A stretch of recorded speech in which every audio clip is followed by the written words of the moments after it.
My mother-in-law scrutinized the allergy test results with a piercing gaze. As soon as she confirmed our child's blood type, she erupted, "This is outrageous. This child can't be our son's. We all share the same blood type." She crumpled the test results in a fit of rage and hurled them to the floor. "I had my suspicions ever since you announced your pregnancy. You tricked our son into this." Calmly, I picked up the crumpled paper from the floor and examined it. Then I looked up and said, "Yes, mother-in-law, he's not your son's child. My name is Kay Forrester, 34 years old. I live with my husband, Jake, in a rented apartment in New York. Our relationship began as a workplace romance, and despite his busy schedule, Jake is a kind husband who actively helps with household chores. Even today, when I came home, Jake had washed the frying pan and dishes from breakfast." "Welcome back. Try not to push yourself too hard with the overtime. You won't be able to handle it, okay?" he said. "I'm home," I replied. "Yeah, I know, but I can't just ignore it. I can't help it." While changing into my loungewear in the bedroom, I caught a whiff of a delicious aroma wafting from the kitchen. Tonight's dinner was my favorite, Jake's special fried chicken. I grabbed a can of beer from the fridge and noticed a big circle around the 10th on the calendar. "Oh, I completely forgot. Next Friday is our 7th wedding anniversary. Let's go out for dinner. I feel like having French for a change." "I thought you might say that. I've already made a reservation at a French restaurant in Manhattan," Jake replied. "Really? Thank you. I'm so excited." As I savored a mouthful of fried chicken, I found myself reflecting deeply on the 7 years that had passed since our wedding. We still don't have children. I had always thought that pregnancy would naturally follow marriage, but even after 1 year, 2 years, it didn't happen. My sister, who married 4 years after me, now has 2 kids, and my friends seem to be getting pregnant one after another. In the early years, I wasn't desperate and could genuinely celebrate the pregnancy announcements of those close to me. But now, even hearing about celebrities' pregnancies stings. I despise this part of myself that can't wholeheartedly rejoice in others' happiness. Why will we have a baby? My mobile search history was filled with keywords about pregnancy. Whenever I had a moment to myself, my thoughts would inevitably turn to having a baby. My mother-in-law only added to the stress. It seems the concept of taboo is foreign to her. She barged into our apartment the other day, making sarcastic comments about our childlessness and suggesting divorce. "So, when are you planning to get pregnant?" "I'm tired of waiting," she demanded. "Well, this isn't something we can control. I'm doing my best, you know," I responded. "Don't you feel sorry for Jake because he can't become a father?" "Actually, I also want to see Jake become a father soon. If you really feel that way, why don't you divorce him? I believe there's someone more suitable for Jake. If he marries a healthy woman who can bear children, he'd become a father in no time," she retorted. Her words stung, and though I tried to stay calm, the frustration and sadness were overwhelming. Facing such harsh words with a straight face, I managed to get by all this time thanks to Jake and my father-in-law. They've always stood up for me, often appearing more exasperated with my mother-in-law's obsession with wanting grandchildren than I was. To maintain my peace, I kept a safe distance from her, avoiding unnecessary contact and only acknowledging her on Mother's Day and her birthday. One night, as usual, Jake and I were watching TV after dinner. I had been feeling a little feverish since morning, so I decided to check my temperature. It was slightly elevated at 99.5 degrees Fahrenheit. I often feel under the weather before my period, but when I checked my period tracking app, I realized my period was late this month. Hurriedly, I retrieved a pregnancy test from the bathroom cabinet. To my surprise, it showed 2 distinct lines indicating a positive result. "Jake, look at this," I said, holding up the test. "What does this mean?" he asked, eyes wide. "It means I'm pregnant," I replied, smile spreading across my face. "We're finally going to have a baby." Overwhelmed with joy, I burst into tears on the spot, reflecting on how much time and money we had spent to reach this moment. After verifying the pregnancy test result multiple times, Jake hugged me tightly. "Thank you for giving up alcohol, smoking, and going to the sauna. Starting today, you're free to enjoy them again." "Nah, compared to the effort you've put in, my sacrifices are nothing. I'll hold off on the drinks until after you've safely given birth. I'm already looking forward to that celebratory drink," Jake replied with a smile. A few days later, we visited the gynecologist, where the pregnancy was confirmed. "There's a baby in my belly," I marveled, experiencing the strange yet warm feeling for the first time. I didn't care about the baby's gender. I just wish for it to be born healthy. I can still vividly recall the moment when I first felt my child's movement in my womb. Every day, Jake would touch my belly and talk to her baby. "Hey, it's Daddy. Can't wait to meet you." "Hey, no, it's too early for you to be born," I'd remind him playfully. Right, my bad. You need to stay in the belly a little longer," he'd respond, laughing. Now, as I enter my 8th month of pregnancy, I feel a mixture of anticipation and excitement. I started my maternity leave and settled into a leisurely routine. One day, while watching a movie with Jake at home, I felt a sudden, rapid soaking sensation accompanied by a popping sound. I instantly realized my water had broken. I called the general hospital where I was scheduled to give birth, and they instructed us to come in immediately. We rushed there by taxi, my excitement outweighing any nervousness. I was finally about to meet my child. Upon arriving at the hospital, labor pains began, marking the start of a long and arduous process. Hours passed without the baby descending, and I reached my physical and mental limits. My screams echoed through the hospital. "I can't do this anymore. It hurts. It hurts." 15 minutes later, our baby finally arrived. "You did well," Jake said, tears streaming down his face as he patted my head. "He's adorable, our baby." The newborn baby was so tiny and fragile that I felt I might break it if I touched it. It was the most precious sight I had ever seen. Just a moment ago, this little one was inside my belly. As I held my baby's tiny, soft finger, a tear rolled down my cheek.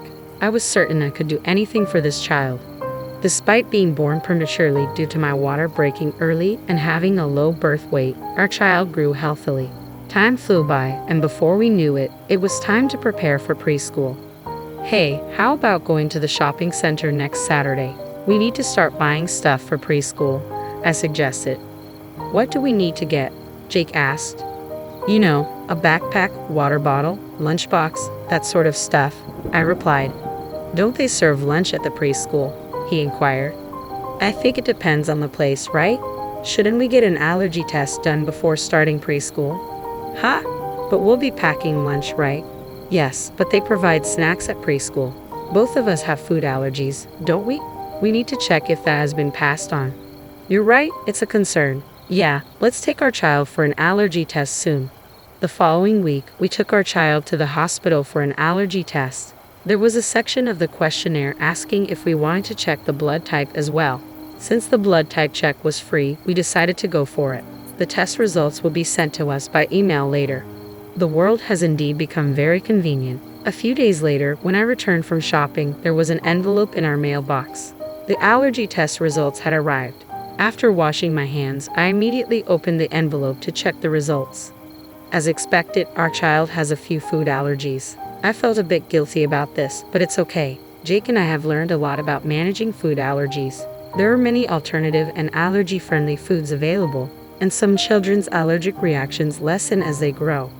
I put the test results on the refrigerator door with a magnet so Jake could check them later. "All right, I think I'll start preparing dinner," I said to myself. As I put away the groceries, the doorbell rang. Checking the footage of the front porch, I found my in-laws standing there unexpectedly. Frustrated by their unannounced visit, I opened the front door. "Hello, father-in-law, mother-in-law. It's been a while." "Okay, we're sorry for dropping by unannounced. I told Lisa that we should have informed you in advance," my father-in-law said. "We don't need to inform anyone when visiting our own son's house. Now, please let us see our grandchild," my mother-in-law declared, barging in and spreading out the children's clothes and toys she was holding all over the living room. "All high-end stuff," she noted. My mother-in-law is a brand fanatic, the complete opposite of me, as I have no interest in luxury brands. I started boiling water to make tea for my in-laws. "Wait a minute, Kay, what are you doing?" my mother-in-law asked. "Oh, I'm just about to serve tea. Please wait a moment," I replied. "I don't want to drink such cheap tea. Don't you have any other beverages?" my mother-in-law said, striding confidently over to the fridge. But then she froze in front of it, her gaze fixed on the paper stuck to its surface. "What's this?" "Oh, we thought of having an allergy test done before our child starts preschool," I explained. "That's not what I meant. I'm talking about this blood type," she insisted. "Ha!" I followed her gaze to the blood type next to her child's name. It read type A. My mother-in-law's face turned beet red as she started yelling at me. "Okay, you are the worst." Calm down, please, mother-in-law, I urged, trying to diffuse the tension. How can I stay calm? This is not our son's child. All of us are type O. With a burst of anger, my mother-in-law crumpled up the test results paper and threw it on the floor. I knew something was off when you announced your pregnancy. Okay, you cheated. I want you to divorce Jake. Of course, we'll be seeking compensation. I calmly picked up the crumpled test result paper from the floor, and then I was certain of something. Actually, mother-in-law, it's the other way around. Jake is not your son. Jake has type O blood. Upon hearing this, my mother-in-law became enraged, claiming it was impossible because both she and my father-in-law have type O blood, accusing me of lying. She insisted that their son should also have type O blood as per what she heard at the time of his birth. My mother-in-law wasn't aware that a newborn's blood type is not reliable and can change as they grow. Here's the proof, I said, seizing the moment to show her a piece of paper. It was the results of a blood test that my husband Jake had taken as part of our infertility treatment. His blood type unmistakably was A. Seeing this, my mother-in-law turned pale and silently sat down on a chair. She began to sweat coldly, obviously rattled. My usually quiet father-in-law spoke up. What does this mean, Lisa? There's a reason behind this. A reason? Are you going to make excuses? Stop messing around. This was the first time I'd seen my father-in-law explode with such anger. I quickly told my child to go into the other room. Even if they couldn't understand yet, I didn't want them hearing this messy conversation. After a few minutes of tense silence, my mother-in-law, seemingly resigned, started to tell the truth through her tears. It was a revelation that dated back 30 years. Early in their marriage, my father-in-law often embarked on long business trips abroad, a necessity of his job in a trading company. Despite the circumstances, he had no choice but to accept these assignments. Meanwhile, my mother-in-law, feeling isolated after moving away from her hometown and lacking nearby friends, found solace in an affair born of loneliness. Shockingly, that other man was a junior colleague my father-in-law held in high regard. It was a revelation that shattered the illusion of our family's history. Jake, unwittingly at the center of it all, was the child born from the affair between my mother-in-law and her lover. How would Jake react to this bombshell? My worry for him consumed me. Yet to my surprise, Jake seemed oddly unfazed by the news. He never verbalized it, but his calm demeanor suggested he may have known the truth all along, perhaps from the subtle clues that hinted at his non-biological connection to his parents. Since the day the shocking truth was revealed, I haven't crossed paths with my mother-in-law at all. There was one email from her, but I deleted it without a second thought. Later, my father-in-law, understandably outraged by the decades-long deception, presented divorce papers to my mother-in-law. It was a necessary step. With her history of infidelity, my mother-in-law had no grounds to refuse, and the divorce was finalized smoothly. My mother-in-law, who had lived a life of luxury as a stay-at-home wife, fully dependent on my father-in-law, now seems to be grappling with the reality of making ends meet. I wonder if she's considering finding employment. I ponder if there's a place where she can start working. Well, it's none of my business. When I think about what my mother-in-law did to my father-in-law and the hurtful words she directed at me, there's no room for sympathy. On the bright side, the relationship between my father-in-law and my husband Jake is still strong. It was all my mother-in-law's doing, and Jake is blameless. Even without a biological tie, after 30 years of raising him, he's truly my son, my father-in-law assured Jake. Despite the divorce from my mother-in-law, my father-in-law continues to show kindness not only to Jake but also to me and our child. He takes us out to eat once a month and even brings back souvenirs from his trips for us. Previously, I used to wake up in the morning dreading what unpleasantness the day would bring. But now, I wake up with anticipation, wondering what wonderful things will happen. My world is beginning to brighten. Another new day unfolds. Today, as I wake up, my husband and child prepare breakfast, pack lunches, and change clothes. There's so much to do. Surrounded by my beloved family, I am genuinely happy. I vividly recall the day I first encountered Alex as though it unfolded just yesterday. I found myself nestled in a quaint dive cafe, nursing the most affordable cup of coffee available, attempting to untangle the web of my scattered thoughts and aspirations. That's when he strolled in, akin to a scene plucked from a cinematic masterpiece, albeit devoid of any dramatic lighting or accompanying melodies. Instead, the atmosphere was defined by the gentle jingle of the doorbell and the lingering aroma of stale coffee mingled with his distinct aftershave. "Is this seat taken?" he inquired, gesturing towards the empty chair opposite me with a smile capable of inducing instant infatuation. "It looks free to me," I responded, striving for an air of nonchalance, despite the flurry of excitement his unexpected presence stirred within me. As conversation ensued, it became increasingly apparent that we shared a kinship that transcended mere acquaintance. Our interests aligned seamlessly, from indulging in mindless television series to engaging in spirited debates over preferred pizza toppings. Pineapple, anyone? Fast forward, and we transitioned from casual encounters to a genuine relationship that felt as though it had spanned lifetimes. Before we knew it, discussions of matrimony were underway. Yet, amidst the burgeoning romance, the specter of drama loomed. Alex's parents, a force to be reckoned with, greeted me with thinly veiled scrutiny upon our initial encounter. Their smiles, though ostensibly welcoming, betrayed an underlying assessment of my worthiness. "So, you're the girl Alex can't stop talking about," his mother remarked, her tone tinged with a coldness that sent shivers down my spine. "Guilty as charged," I retorted, masking any semblance of insecurity. However, their insistence on a prenuptial agreement struck a discordant note. While I harbored no ulterior motives, the notion of such a contract felt inherently distrustful. "I'll sign your prenup," I acquiesced, "but under one condition. If infidelity rears its ugly head, the transgressor foots the bill, $100,000.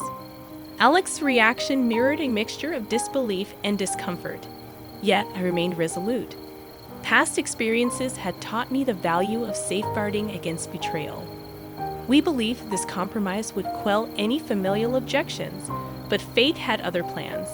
One evening, nestled together on our beloved, albeit dilapidated couch, a symbol of our shared history, we found ourselves dreaming of a future beyond our means.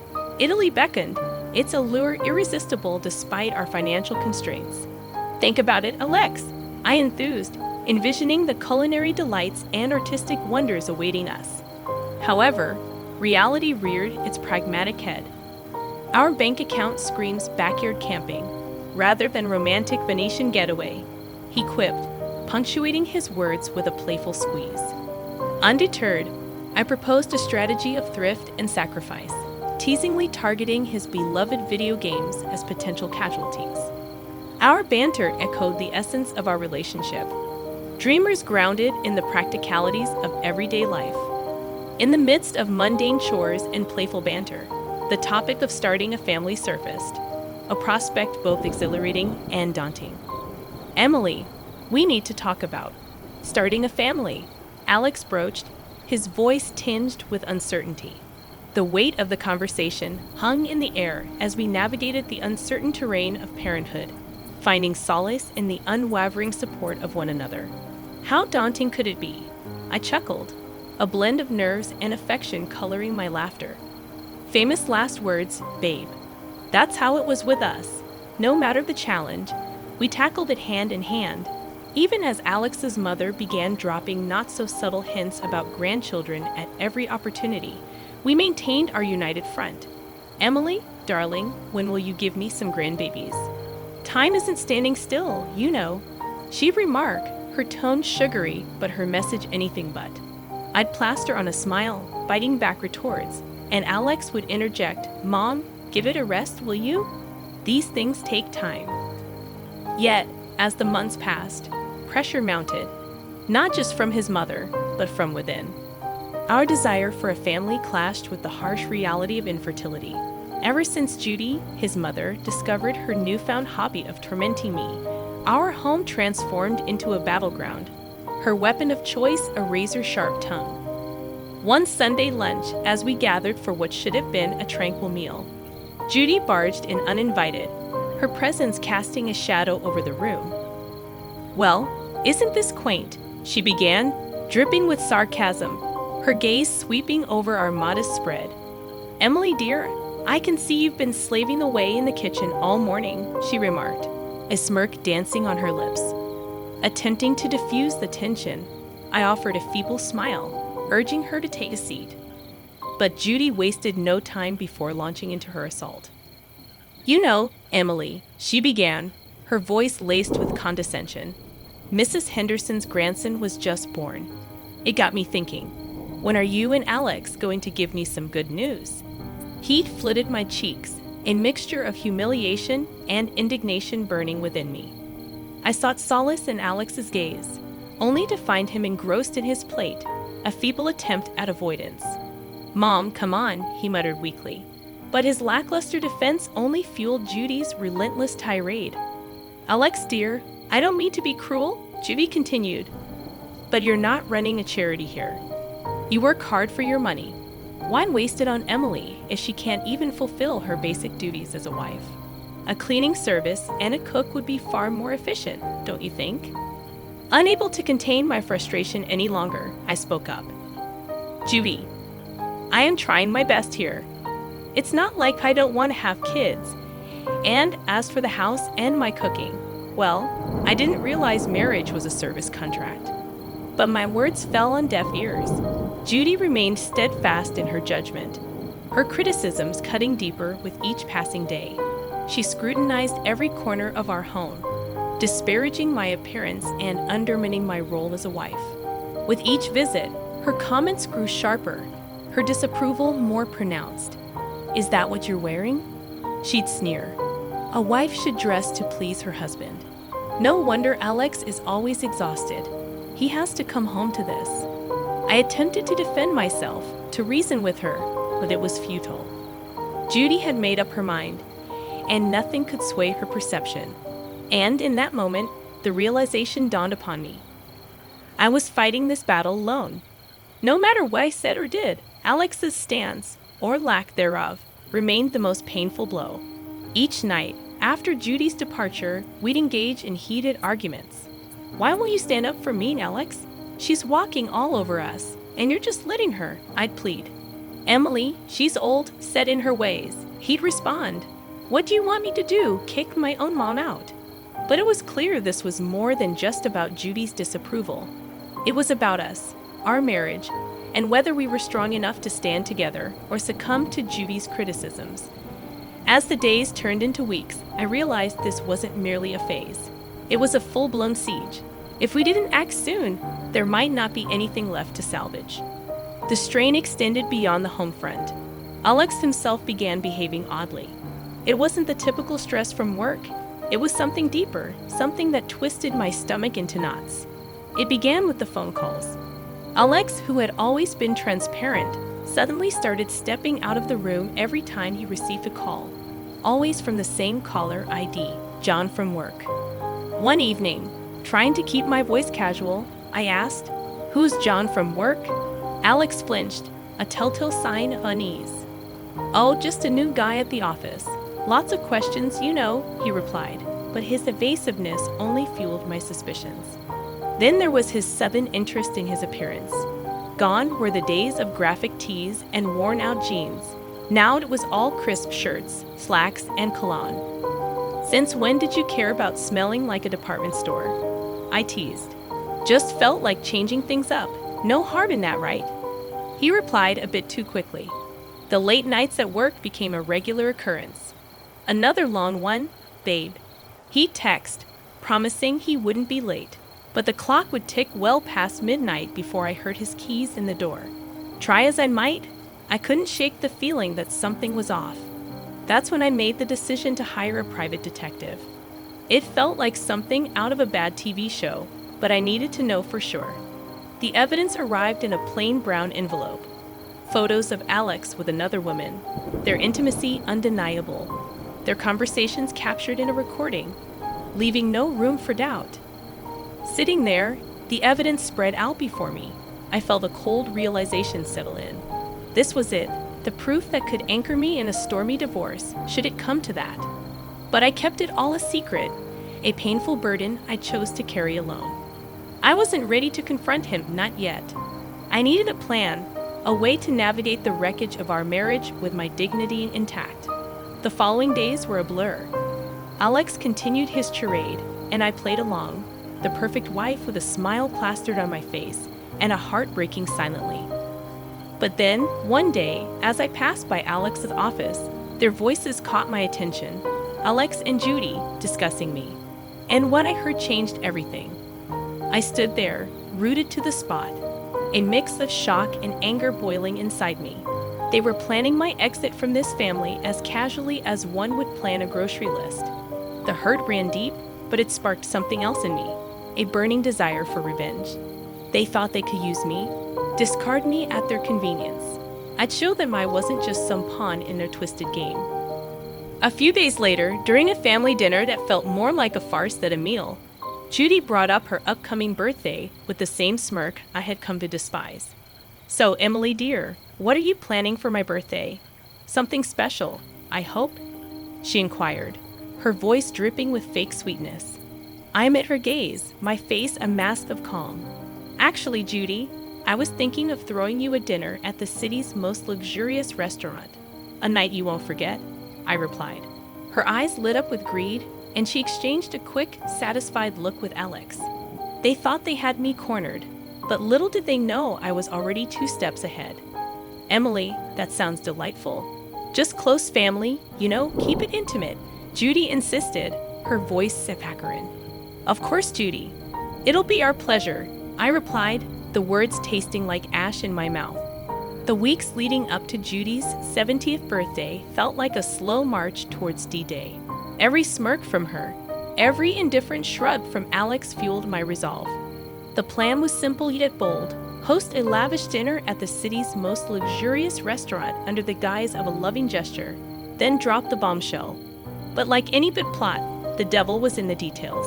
The tension at home was palpable the night before the party.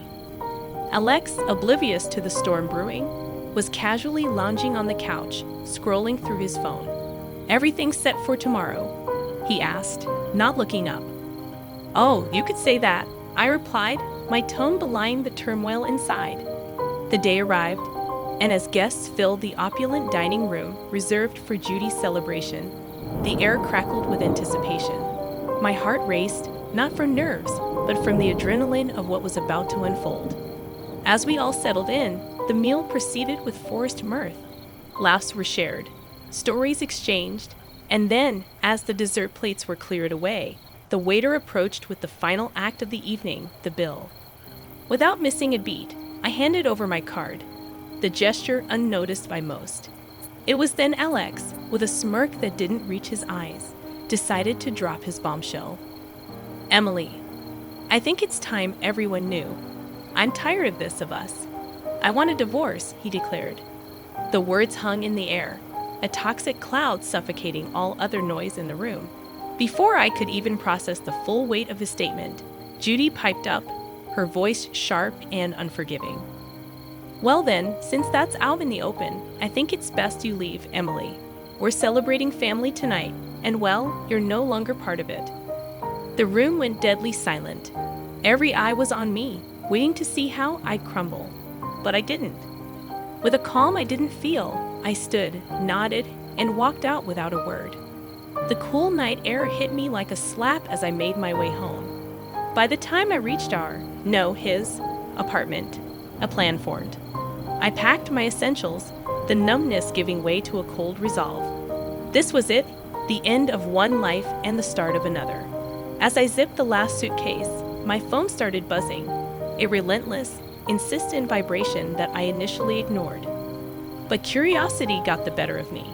Judy's voice screeched from the other end, demanding I fix the payment issue. The sweet irony of it all. In my preparations for the inevitable, I had secured my exit strategy. I stood there, rooted to the spot, a mix of shock and anger boiling inside me. They were planning my exit from this family as casually as one would plan a grocery list. The hurt ran deep, but it sparked something else in me, a burning desire for revenge. They thought they could use me, discard me at their convenience. I'd show them I wasn't just some pawn in their twisted game. A few days later, during a family dinner that felt more like a farce than a meal, Judy brought up her upcoming birthday with her trademark smirk. "So, Emily dear, what are you planning for my birthday? Something special, I hope," she said, her voice dripping with fake sweetness. "Actually, Judy, I was thinking of throwing you a dinner at the city's most luxurious restaurant. A night you won't forget," I replied, meeting her gaze with a mask of calm. Her eyes lit up with greed, and she exchanged a quick, satisfied look with Alex. They thought they had me cornered, but little did they know I was already 2 steps ahead. "Oh, Emily, that sounds so delightful. Just close family, keep it intimate," Judy chimed in, her voice oozing fake sweetness. "Of course, Judy. It'll be our pleasure," I replied, the words tasting like ash in my mouth.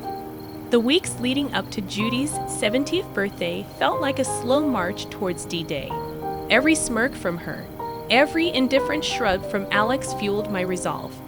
The plan was simple yet bold: host a lavish dinner at the city's most luxurious restaurant under the guise of a loving gesture, then drop the bombshell. But like any good plot, the devil was in the details.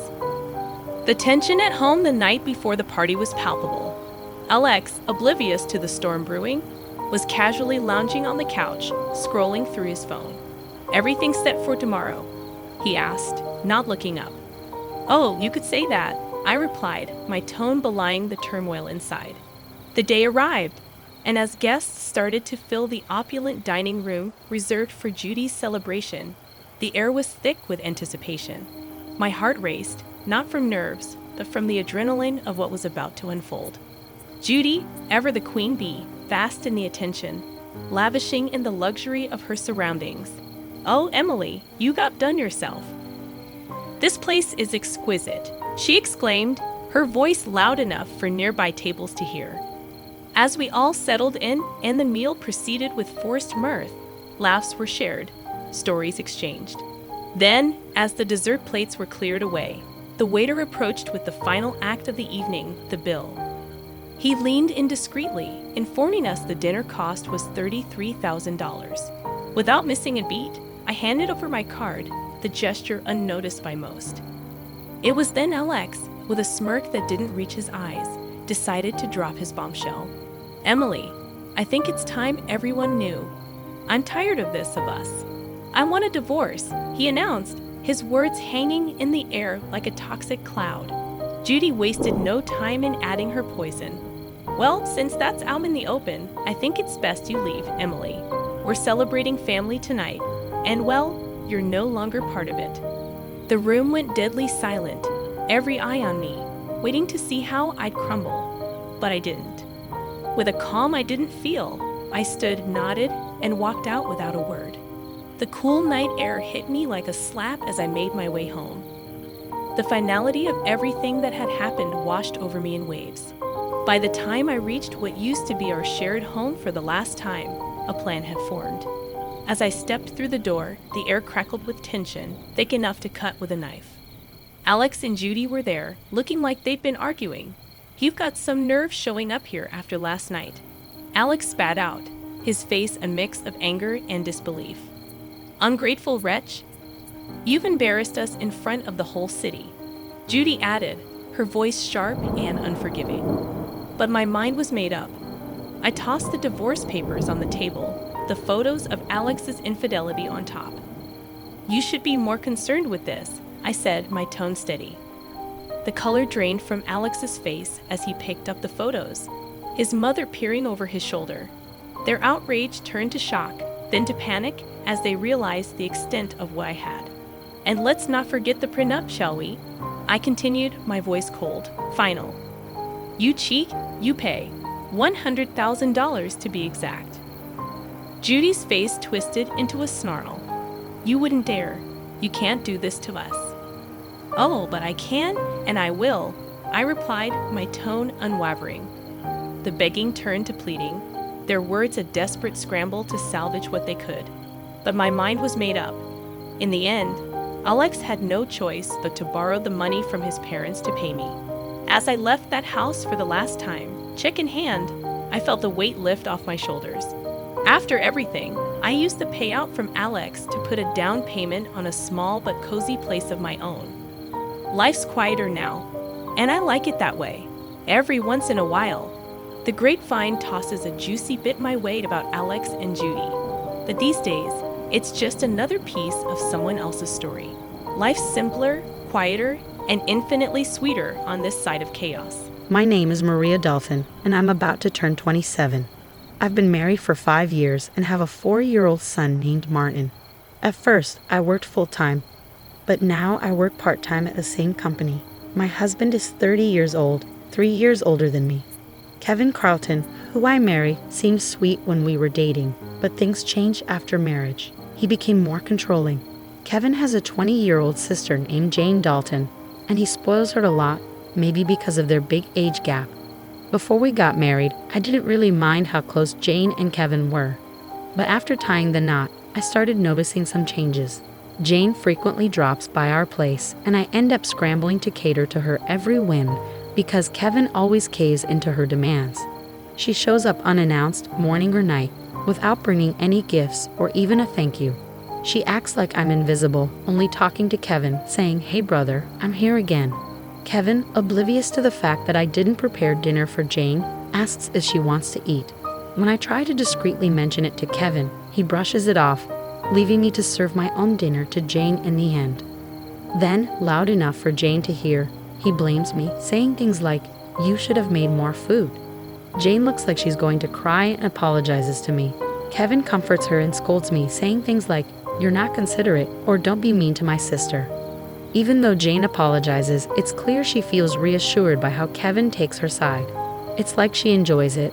I end up making my own meal from leftovers while they eat together. Just as I'm about to join them, Jane tells Kevin she wants to talk alone. Kevin moves me and Martin to another room. This isn't the first time. After we finish eating and clean up, I find them chatting on the sofa. They never bothered to clean up after themselves. It feels like they see me as a maid, not a wife or sister-in-law. They don't even talk to Martin. It's like I'm just a maid bringing my kid to work.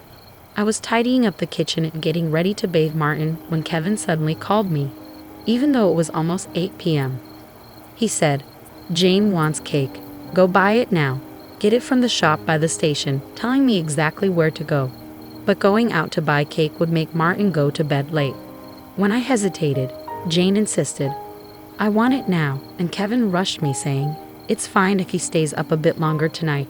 Then Kevin started yelling at me, blaming me for having an attitude with Jane around. I knew I'd have to go to the cake shop eventually, so I reluctantly agreed. There's a cake shop near the station that closes at 9 p.m., so if I hurry, I can make it. As I was getting ready to go, I overheard them talking, speaking loudly enough for me to hear. They were saying things like, "She's so thoughtless," and "Why did you marry her?" Since I couldn't leave Martin alone, I decided to take him with me. While I was getting Martin ready, I heard Kevin's loud voice from a living room. "If you defy me again, we'll get a divorce." Martin could hear it too. He might not understand the words, but I think he knows his parents are fighting. Trying to control my emotions, I asked Martin, "What kind of cake would you like?" He perked up and said, "Mom, I want a cake with lots of fruits." So on our way to the cake shop, we chatted about cakes, momentarily forgetting about Kevin's words. We made it to the cake shop just before it closed. Luckily, they had the cake Jane wanted. We bought 2 cakes and the fruit-loaded cake Martin desired.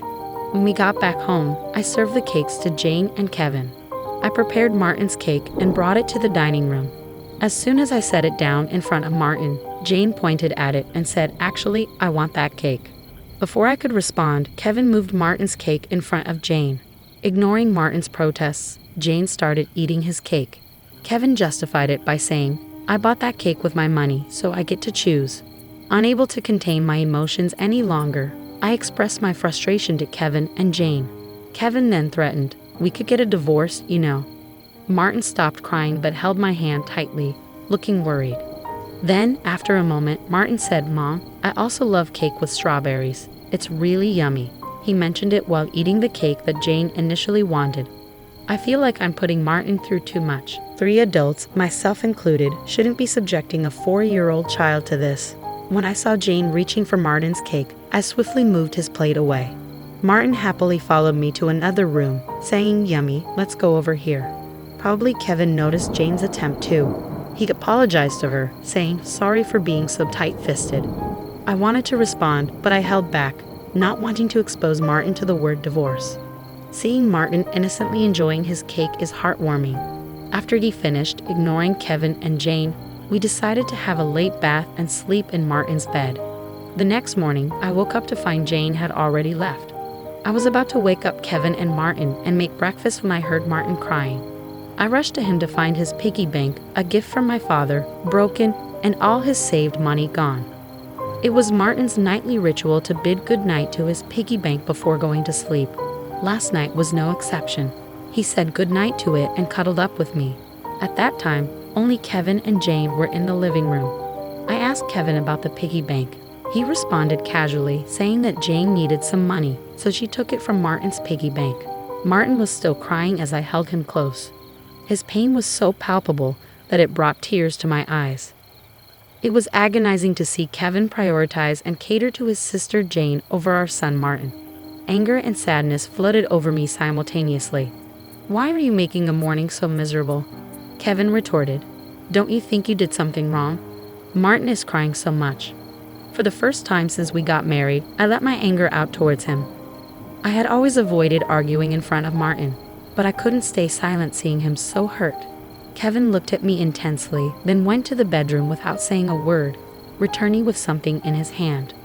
To my shock, Kevin handed me divorce papers, something I didn't even know he had stashed away. "If you're not happy with me, then let's get a divorce," he declared, thrusting the papers at me before storming out of the house with a loud slam of the door.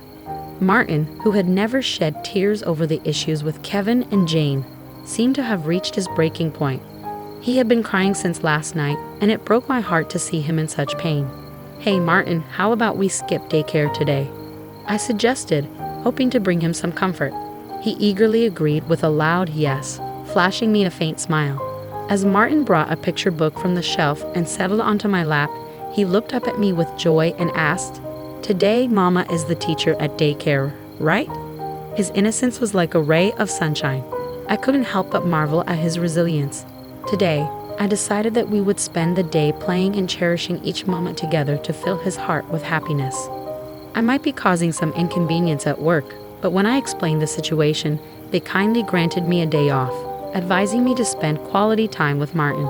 In the morning, we headed to the park, played games like hide and seek, and had a blast on the swings and slides. Upon returning home for lunch, Martin seemed tired and soon dozed off on my lap, just like he used to when he was a baby. Normally, I would use this time to catch up on chores, but today felt different, so I decided to cherish the moment and enjoy watching him sleep peacefully. As I started to drift off myself, I was startled by a noise from the front door. It was too early for Kevin to be back, so I felt uneasy. Quickly, I scooped up Martin, and grabbing only my bag with essentials, I hurriedly hid with him in the bedroom closet. I froze as I sensed someone entering the house, holding my breath as I heard a familiar voice. The person seemed to be searching for something, muttering, "I can't find it." Where did the wife hide it?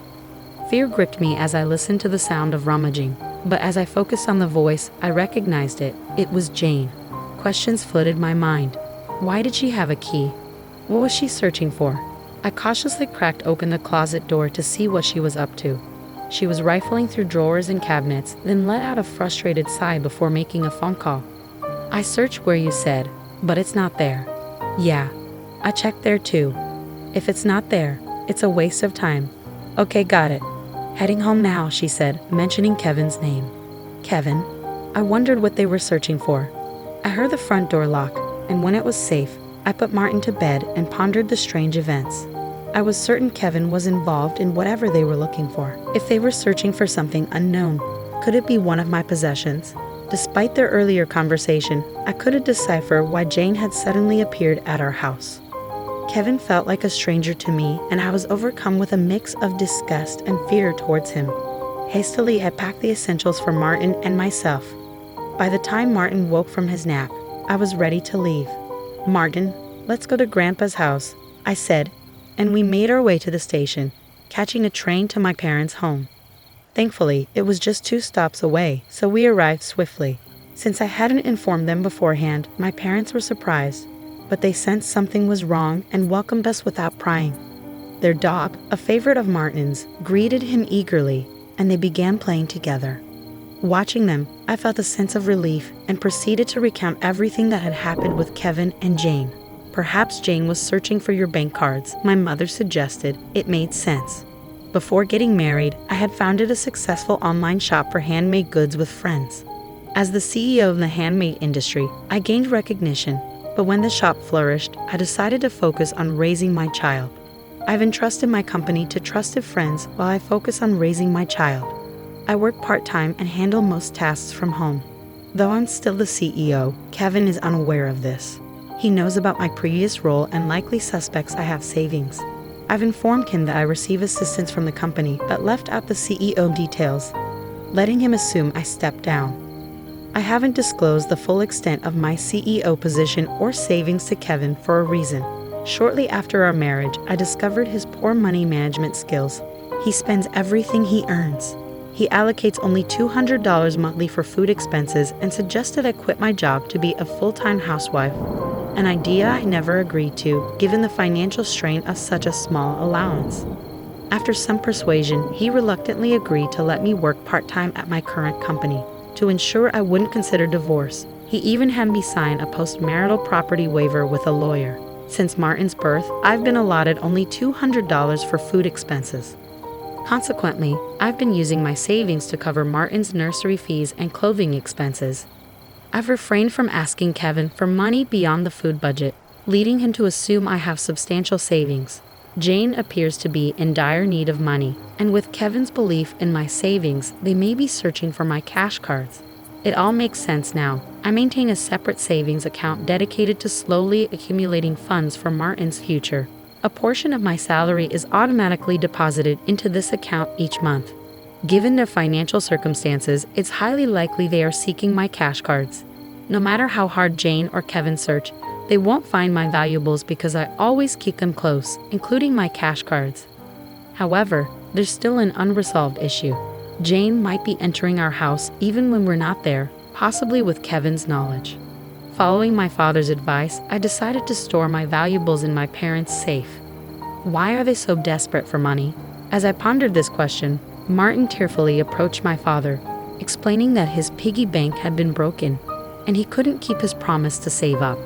My father's face flushed with anger upon hearing Martin's story. "I'll call Kevin and talk to him," my mother suggested. While chiding my father, "Let's find out their motives." She reasoned that since Kevin had mentioned divorce, he might try to blame us and make the divorce more favorable for himself. Therefore, it's essential to calmly uncover their motives now to prevent them from escaping with excuses later on. I decided to secretly record their conversation to uncover their motives. My parents suggested consulting a lawyer who was a longtime family friend. Once back home, I started cooking dinner as usual when Kevin returned. I discreetly began recording on my phone, keeping the screen face down to avoid detection. To my surprise, Kevin immediately asked me where I kept my cash cards. When I questioned his sudden interest, he provided vague answers, attempting to deceive me. Remaining silent, I watched as Kevin's demeanor shifted to one of numbness and sadness. "Give me all your part-time earnings for my sister," he demanded, but I refused, explaining that the money was for Martin's savings. This enraged Kevin, who then angrily pushed divorce papers toward me from his bag. "You're relying on my money, so don't defy me," he retorted, dismissing the importance of saving for Martin. His words implied a greater value placed on Jane over Martin, leaving me stunned and disheartened. Upon hearing Kevin's words, I halted my meal preparations, calmly placed the divorce papers into the bag I had prepared earlier, and grasped Martin's hand, leading him to the door. Kevin's voice boomed behind us, declaring, "I'm serious about the divorce. Don't ever return." In response, I asserted, "I won't return to a home where anyone can come and go as they please," before departing. Was it too harsh to label my sister-in-law as a stranger? Following my departure, I was bombarded with messages and calls from Kevin, all of which I chose to ignore. I powered off my phone and sought refuge at my parents' house. There, I played the recording of Kevin's conversation and showed them the completed divorce papers. My parents simply advised, "Do as you see fit." I didn't harbor any love or affection for Kevin, but I still cared deeply for Martin. Some advised me to divorce Kevin to spare Martin's feelings, but I feared that divorcing could also hurt Martin. Amidst this inner turmoil, Martin voiced his hunger, prompting my mother to whip up his favorite dish, hamburgers. Tears welled up in my eyes as my mother, with a gentle smile, said to Martin, "I made these hamburgers so you and Mom can visit us anytime." After taking a bite, Martin beamed and exclaimed, "Grandma's hamburgers are the best. I want them every day," his joyful words tugging on heartstrings. I replied, "It's because these hamburgers are made with all the love I have for you," as he sweetly fed me a bite. Overwhelmed by his kindness, tears streamed down my cheeks uncontrollably. I tried to suppress them, but they kept flowing. My father reassured Martin, who was alarmed by my tears, saying, "Mommy is crying because she's so happy you gave her this hamburger. These are tears of joy, not sadness," he explained tenderly. Martin, in his innocence, remarked, "This hamburger is so yummy. If Jane were here, she'd love it too." Hearing this, I couldn't hold back my tears, and I embraced him tightly, while my father's eyes filled with emotion. Turning to Martin, I said, "Being with family is a blessing, isn't it?" He looked puzzled and asked, "Didn't Dad say only Jane is family? Is my family just Mom, Grandpa, and Grandma?" My father responded gently, "Yes, that's right," then asked Martin, "Would you like to stay here with us as family?" Martin chuckled and replied, "Of course. We're family," bringing smiles to everyone's faces. When was the last time we had such a natural meal? When did we last enjoy a meal filled with endless laughter and conversation? Despite contemplating divorce, the happiness of this meal persuaded me to finally part ways with Kevin. I planned to break the news to Martin, though the thought weighed heavily on my heart. Surprisingly, Martin seemed to understand and embrace the idea of divorce, expressing, "We'll still be a family." He happily cuddled our pet dog, affectionately referring to him as his little brother, despite the dog being older. With resolve, I began preparations for the divorce. Firstly, I promptly contacted a lawyer who was a friend of my father, arranging to meet the following day. That night, Martin slept with my father and the dog, their faint laughter bringing me comfort as I lay in bed with my mother, reminiscing about my childhood. The next morning, upon checking my smartphone, I found over 200 missed calls and messages from Kevin, reflecting his emotional turmoil. Just the sight of it drained me, prompting me to switch off my phone once more. Today, I met with the lawyer, discussing the details and confirming my decision to divorce. We finalized the paperwork, and the lawyer will meet with Kevin tomorrow to proceed. After some time, the lawyer visited my parents' house to discuss the situation. It turned out that Jane had accrued a substantial debt from gambling and excessive shopping, with Kevin serving as her guarantor. When Jane couldn't make the repayments, they devised a plan to tap into my savings. Now, Kevin wants me and Martin back and is retracting his desire for a divorce, the lawyer explained. However, the divorce papers I had submitted earlier had already been processed. When asked if this meant the divorce was finalized, the lawyer confirmed it, stating, "Yes, it's been accepted."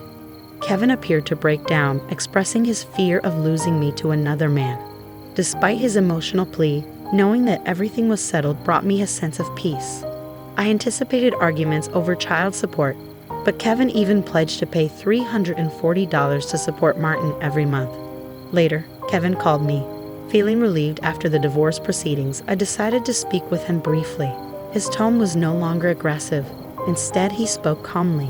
He confessed that he believed keeping me financially dependent would prevent me from seeking a divorce.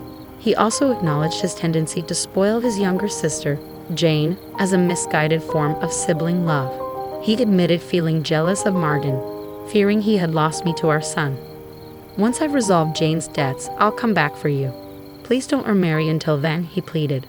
However, I firmly reiterated that I no longer loved him and wouldn't reconsider our relationship. Before hanging up, I could hear him sobbing softly as he whispered, "Please be happy. Did I manage to stay strong until the end?" Discussing future plans with my parents, I decided to remain at their house until Martin grows up, and he transferred to a different nursery. Returning to my role as company president, I explained the situation to my colleagues. Later, I learned that Kevin and Jane had disclosed the divorce and their debt to their parents, resulting in their disarmament. More than the financial issues, their parents were incensed about never seeing their grandson again. Now, Kevin and Jane, once close, reside in a modest apartment, constantly blaming each other. Their actions have led to their own downfall. Today, I find happiness in being with my family. Do you really think a company would hire the child of a poor single mother like you? My goal was to work at the same bank where my father worked, but during my final interview, the notorious demon instructor said this to me. It was clear he looked down on me for coming from a single mother household and had no intention of hiring me. I struggled to keep my composure as the interview worsened. Reaching my limit, I took out my phone and called my father. You see, my father is actually the president of the bank. My name is Emma Miller. I'm a 23-year-old college senior searching for a job. My parents divorced last year, making my mom a single mother. They both wanted to live their own lives, so I naturally stayed with my mom. Despite the divorce, my future plans were heavily influenced by my father, the CEO of the largest bank in the country. I admired him and aspired to work at his bank. Tomorrow, I have my final interview. I'm not the best student, and when I shared my goal of working at the bank, my teachers and peers not only tried to dissuade me, but also ridiculed me. I thought the ordeal would end after the interview, but looking back, it was truly awful. One day during my college years, a friend named Julia asked, "Hey Emma, have you decided where you're going after graduation?" For me, there's only one choice.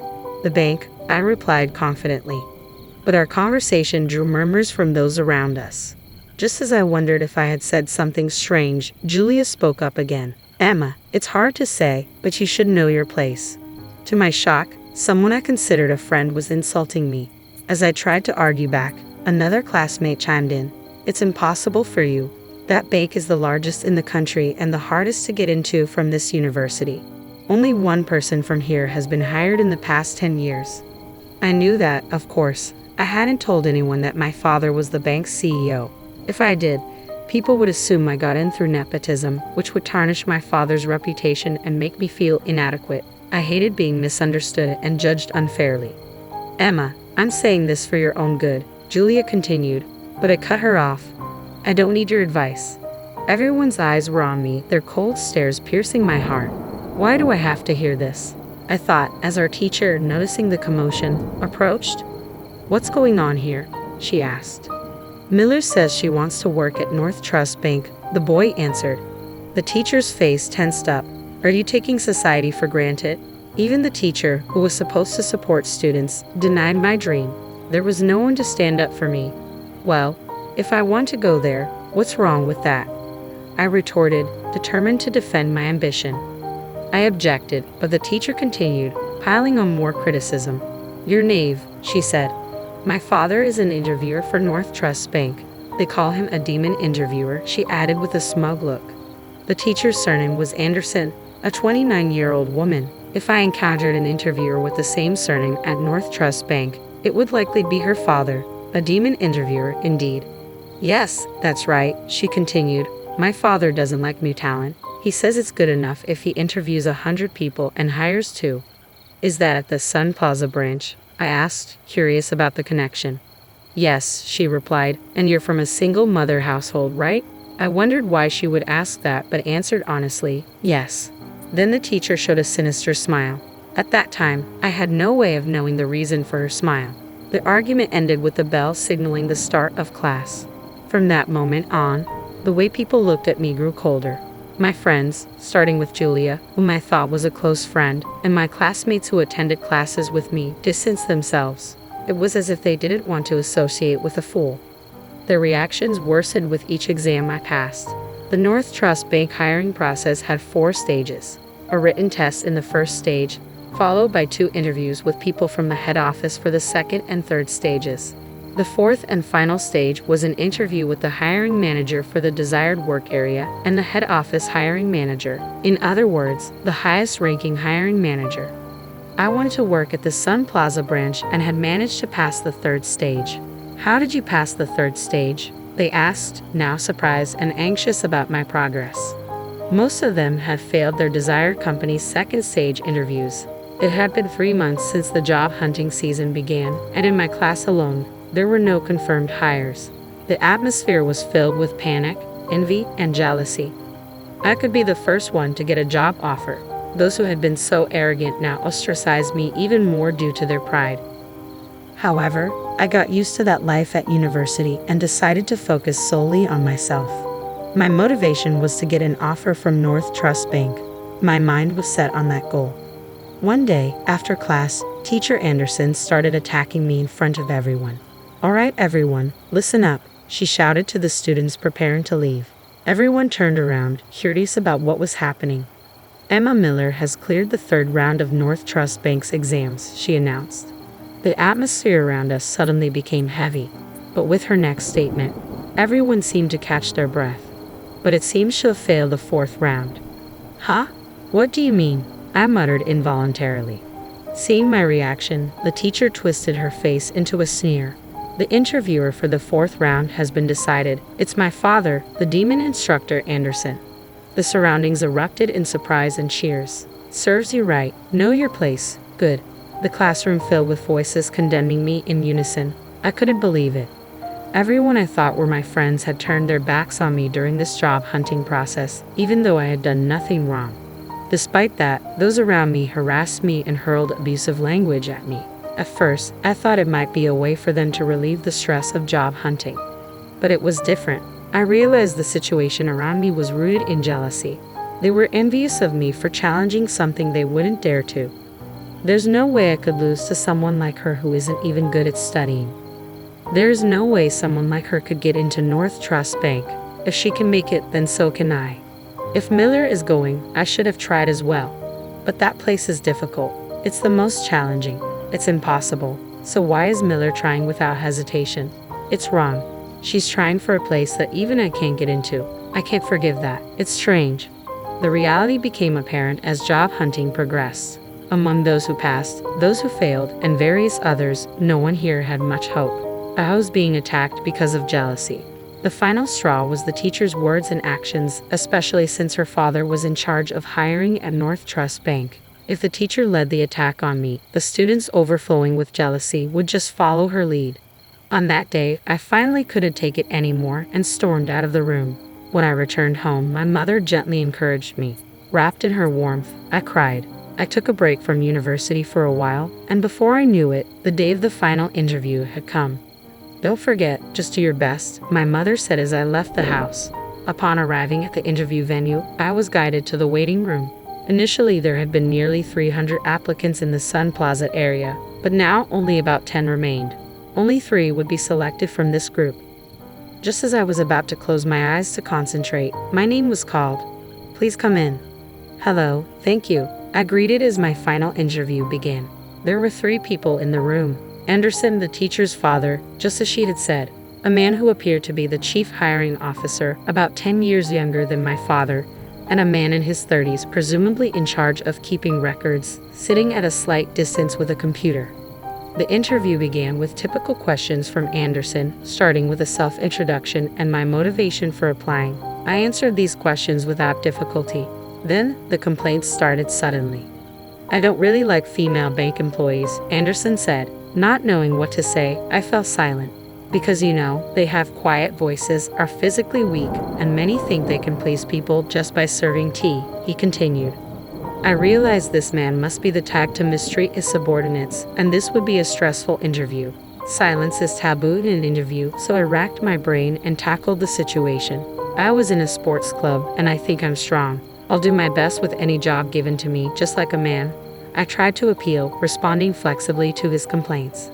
However, he didn't find it amusing and clicked his tongue, directing his gaze toward the papers in his hand. I felt something was off at this point. This interview was clearly going too far, yet the chief hiring officer, who should have been higher ranking than Anderson, said nothing. Upon closer observation, the chief hiring officer looked younger than Anderson. Maybe Anderson was pressuring him too. That's what I thought, but there was nothing I could do about it. I could only sit quietly and endure the interview. After a brief silence, Anderson spoke again. It seemed he would be in charge of the entire interview. "You seem to come from a single-mother household, am I wrong?" he asked, probably looking at the documents I submitted from the university. They included my address and family composition. "Yes, my parents divorced, and now I live with my mother," I replied. As soon as he heard my words, Anderson began to laugh, his sinister smile echoing through the room. "I see you're from a single-mother household. What business does a poor person have here?" He blatantly changed his attitude. As the teacher's sinister smile crossed my mind, I began to sweat. I struggled to find the correct response and began to feel anxious, but it was Anderson who started talking first. Do you think there's a company that would hire someone from a poor single-parent family like you? He mocked. Huh? Just because I'm from a single-parent family, I won't be hired. You're going to assume I'm poor. I couldn't help but raise my tone. Of course, Anderson reacted to that. It was as if he had been waiting for me to fight back. Should I take your attitude as defiance toward me, your interviewer? I was frustrated but couldn't say anything back. This was the bank my father worked at, the one I had always admired. I didn't want to lose because of this one man, but I didn't know what to say in return. Why don't you say something? Anderson further pressured me. The moment I heard those words, something inside me snapped. My consciousness fell swiftly, and I became incredibly calm to the point where I couldn't believe it myself. Understood, I said. Anderson seemed puzzled by my response. While staring at him, I stood up from the hard metal chair. Hey, what's with you suddenly standing up? He asked. Finally, another person spoke. Have you been sitting the whole time? You've finally gone mad, huh? What do you plan to do? I know about you because I've heard from my daughter, Anderson said, revealing that the teacher had shared information about me. Is this not a leak of information? I thought, but it didn't matter now. I took my phone out of my bag and suddenly started making a call. What are you doing? Making a phone call?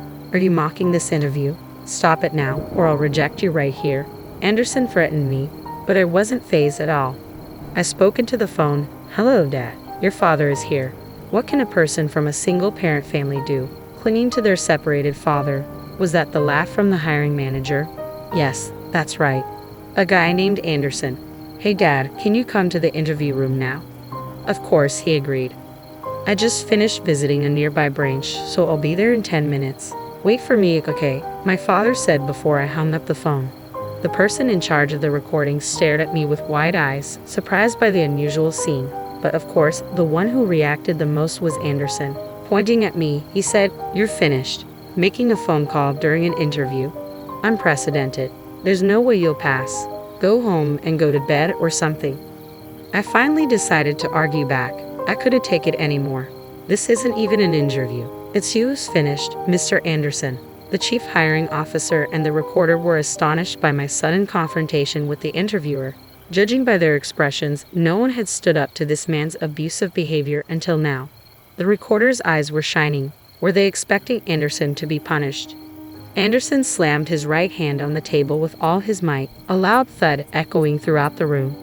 The men were surprised, but I didn't flinch. Brian Wilson, you know him, right? I asked. For a moment, Anderson looked as if I had hit a nerve. He immediately countered, Are you mocking me? There's no way anyone wouldn't know the president of this bank. To Anderson, who was confidently showing off his composure, I added, So if my last name was Wilson until recently, would you think it's a coincidence? Time seemed to stop for the three of them. The chief hiring officer and the recorder stared at me with wide eyes. Anderson then stood up from his chair and muttered, What did you say? His face showed a somewhat uneasy expression. Emma Wilson. That was my full name until recently. My father is Brian Wilson, the president of the bank. 63-year-old Brian Wilson. You've got to be kidding. This can't be happening. Anderson let out a strange scream. This was no longer an interview. At that moment, my father entered the room. As the door opened, he said words that echoed my own feelings. This is hardly an interview at all. Mr. Wilson, thank you for your hard work, the two men said, standing up to greet my father as soon as they saw him enter. I looked at my father and felt the extraordinary presence he commanded. The president of the bank stood before us, and Anderson's face turned pale. His mouth hung open in shock. My father then spoke to him. Hey, Anderson, what were you doing to my daughter, huh? My father was a big man who had practiced judo. With his shaved head and a scar on his forehead, he looked intimidating. His deep, resonant voice was one that everyone found frightening, even the once confident Anderson.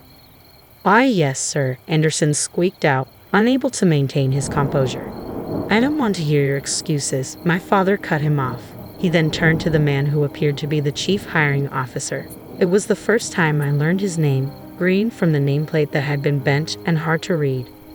Green, aren't you the chief hiring officer? Have you let this tyrant run wild until now? My father demanded. I'm very sorry, Green replied, bending at a 90-degree angle and bowing.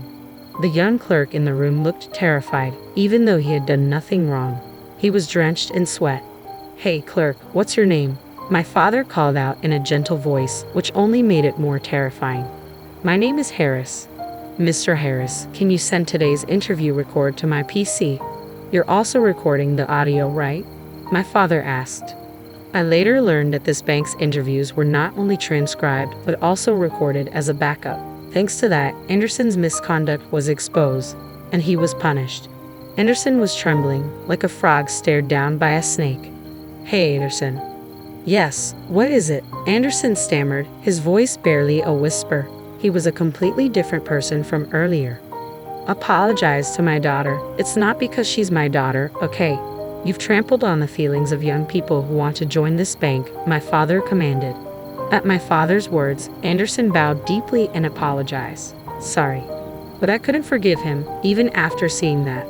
Dad, I can't forgive him, I said firmly. When I murmured, weakly, my father nodded in understanding. Walking up to Anderson, he seemed like a lion about to hunt a small animal. Do you know what will happen to you if you do something like this, Anderson?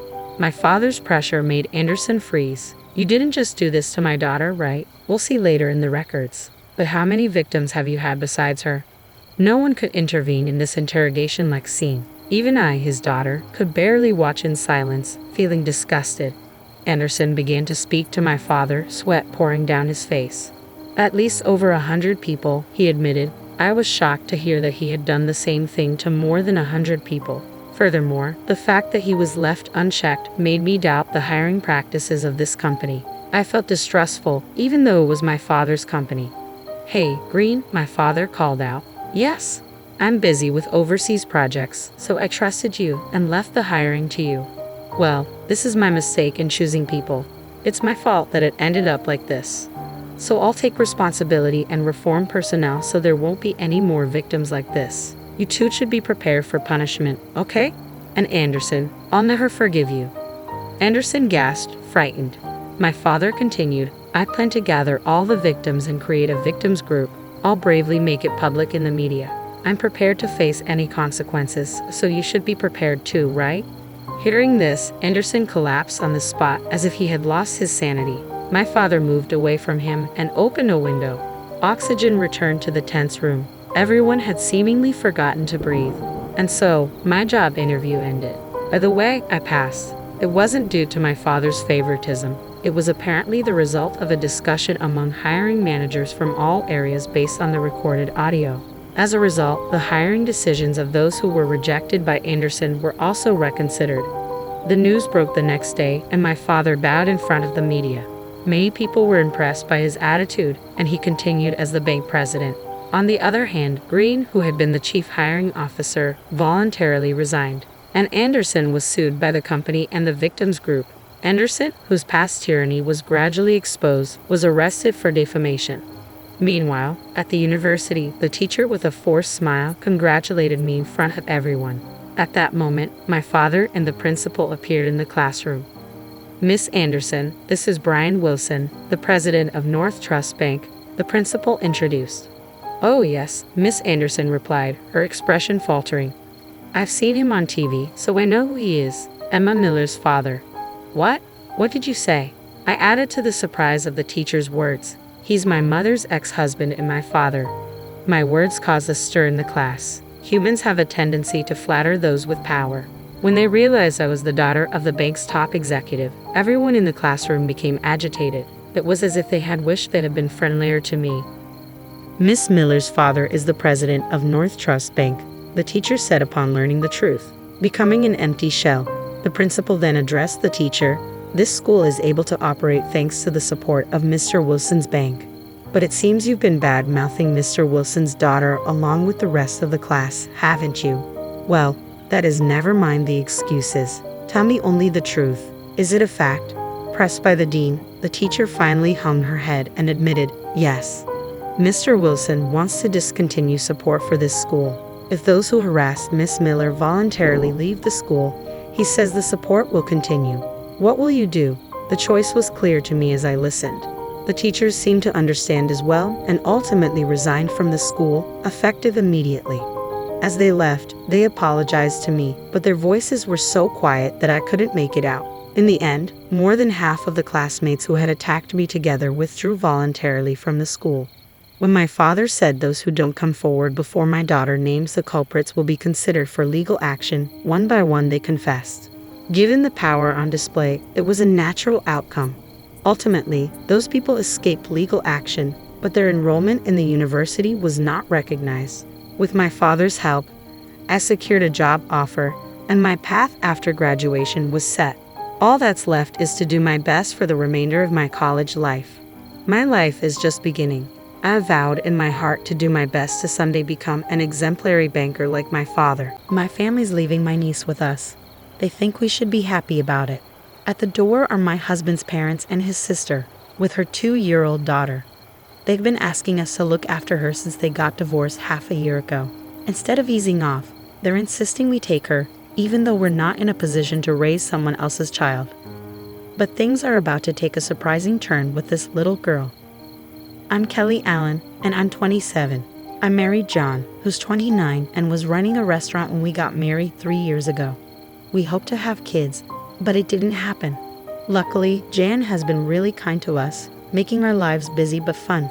I've hardly seen John's family since we got married because he's not close to them. The gap between them got bigger when he opened his restaurant. His parents worked at a big family restaurant chain, and they wanted him to join too.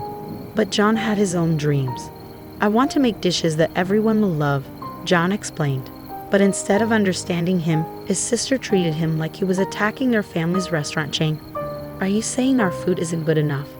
John must have found it frustrating that she wouldn't listen. After endless arguments, John gave up trying to convince them.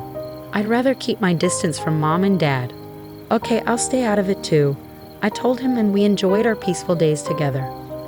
But everything changed when Jan divorced and moved back in with their parents 6 months ago. One weekday during lunch rush, Jan burst into the restaurant. I'm here again. It's so quiet in here, she loudly announced, bringing her mother and her 2-year-old niece. They sat down without hesitation. You're back. Remember to keep it down, John reminded her. Always complaining. Anyway, I'll have the usual and make it quick. Jane never pays when she visits, and we were getting tired of it. I signaled to John that I'd handle it and stepped in front of Jan. There are other customers waiting, so if you're dining here, you'll need to pay like everyone else. What? You're actually charging family? How low can you get? Jan's outburst drew the attention of everyone in the restaurant. Please lower your voice. It's disturbing others, I politely requested, but she ignored me. This is all your fault. John's changed because of you. Her harsh words froze the atmosphere. My husband, stopping his cooking, emerged from the kitchen. If you're here to cause trouble, please leave. We can discuss any issues later. We'll address any concerns you have, so please stop causing a scene. But Jan continued to complain, ignoring both me and my husband. Even her mother, instead of reprimanding her, just urged her to hurry up and order. Seeing that we couldn't defuse the situation, we served them lunch. They left without paying, acting as if it was normal. But it didn't end there. Jan became even more demanding. You're looking after Riker today too. Every day, she declared, dropping off her daughter at our shop. But we're working. It's your job as a mom to take care of her, I protested. I'm busy. Since there are hardly any customers, you might as well help me out, Jane insisted, pushing her daughter's care onto us. To her, we were just free babysitters. To fully unload her responsibilities, Jan and her mother started visiting our restaurant frequently. I'm sorry about my family. I didn't mean to cause trouble for you or the restaurant, Kelly, John S. apologized after they left Riker behind and left. Our business wasn't booming, and their disruptions were part of the problem. Our regular customers, who preferred a peaceful atmosphere, stopped coming. It wasn't just about John anymore. Poor Riker was caught in the middle. Holding my niece close, I sighed deeply. We kept going despite the weight on our hearts. But a few weeks later, things took an unexpected turn with my in-laws. One evening, after closing the restaurant, Jan and my in-laws appeared at our doorstep. Instead of at the restaurant, they were at our house. When John and I opened the door, Jan abruptly handed Riker to us, looking bewildered. I'm leaving my child with you. Appreciate it. John and I were stunned, our eyes wide. What do you mean? I asked, though I suspected it was because we couldn't have kids. You're not busy since the restaurant is quiet, right?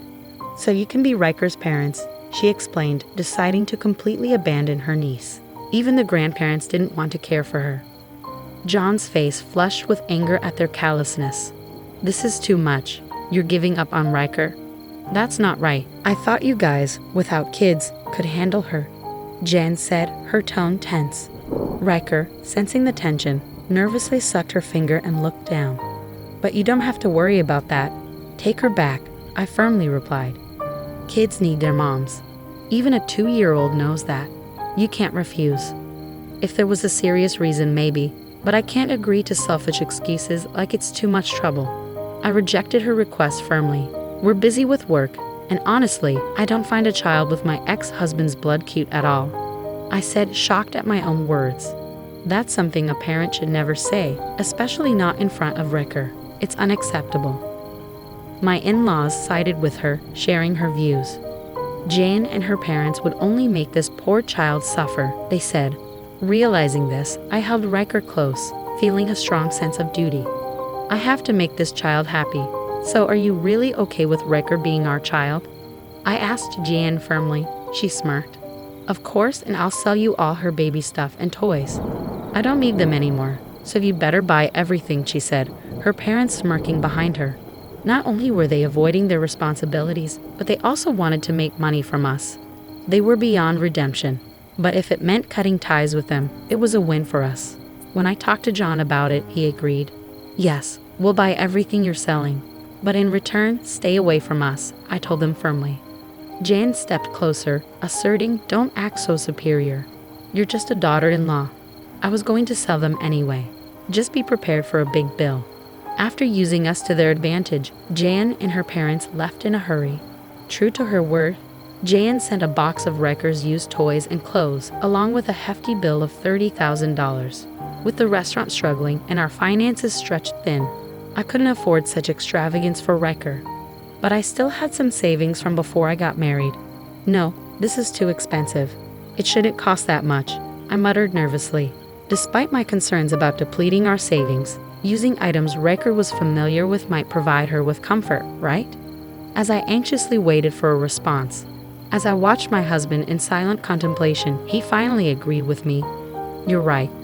Rhea would be happier with us than in her old home. Thank you, honey. Let's take care of this child together.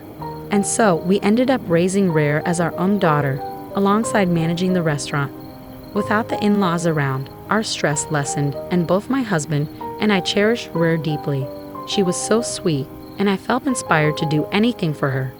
But our lives weren't just about adding a new family member. What a busy day it's been. Indeed, who would have thought our restaurant would be so packed? At the end of a long day, my husband and I shared a laugh. Our once quiet restaurant was now booming thanks to a recent addition to the menu, an omelette that had unexpectedly gone viral on social media. What surprised us the most was how this idea came about. Who would have guessed it was Rhea's suggestion? As I affectionately patted her head, I recounted. While we were brainstorming new menu items, Rhea suddenly said omelette. It caught us off guard. Since we didn't offer omelettes at the time, I whipped up a special one loaded with eggs and topped it with our signature demi glace sauce. Following John's approach, we personalized each serving to suit our customers' tastes. It turned out to be a huge hit, and Rhea continued to lend a hand whenever I experimented with new dishes. She'd mumble names like Napoleon or pudding, and when John whipped up those dishes, they were a hit. Customers would exclaim, "This is exactly what I was craving," and happily dig in.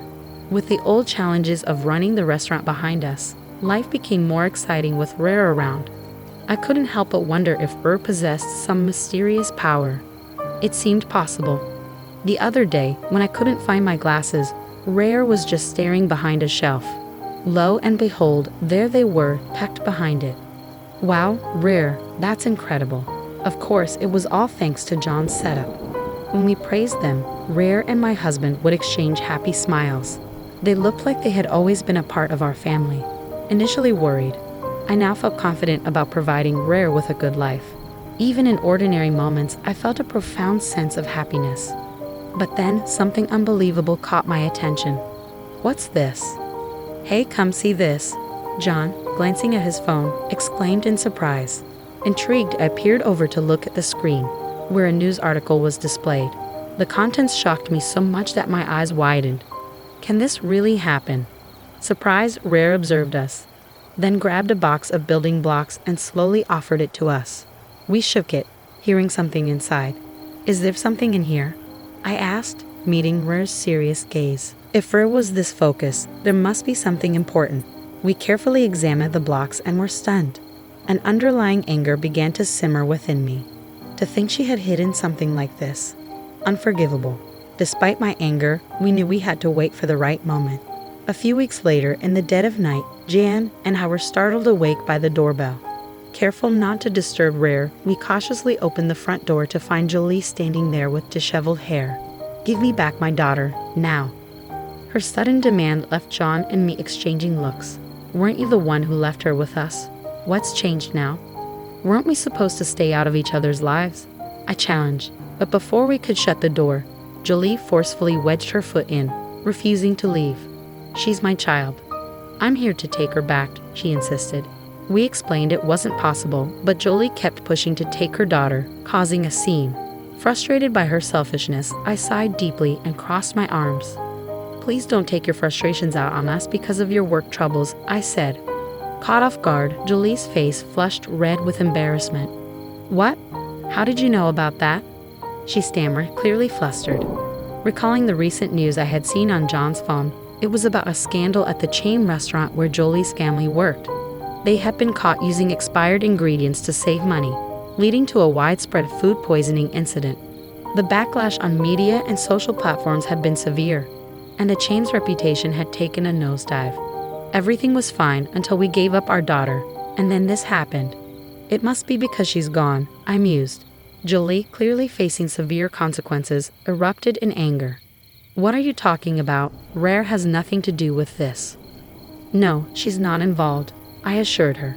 Since then, everything had been going downhill. According to Jolie, their troubles didn't end there. Her mother lost a wallet containing a large sum of money, and her father was involved in a car accident that cost $6,000 in damages. Jolie blamed Rare for their misfortunes. "Since you took Rare, your restaurant has been thriving. It's hard not to think she's involved." Her words left John and me speechless.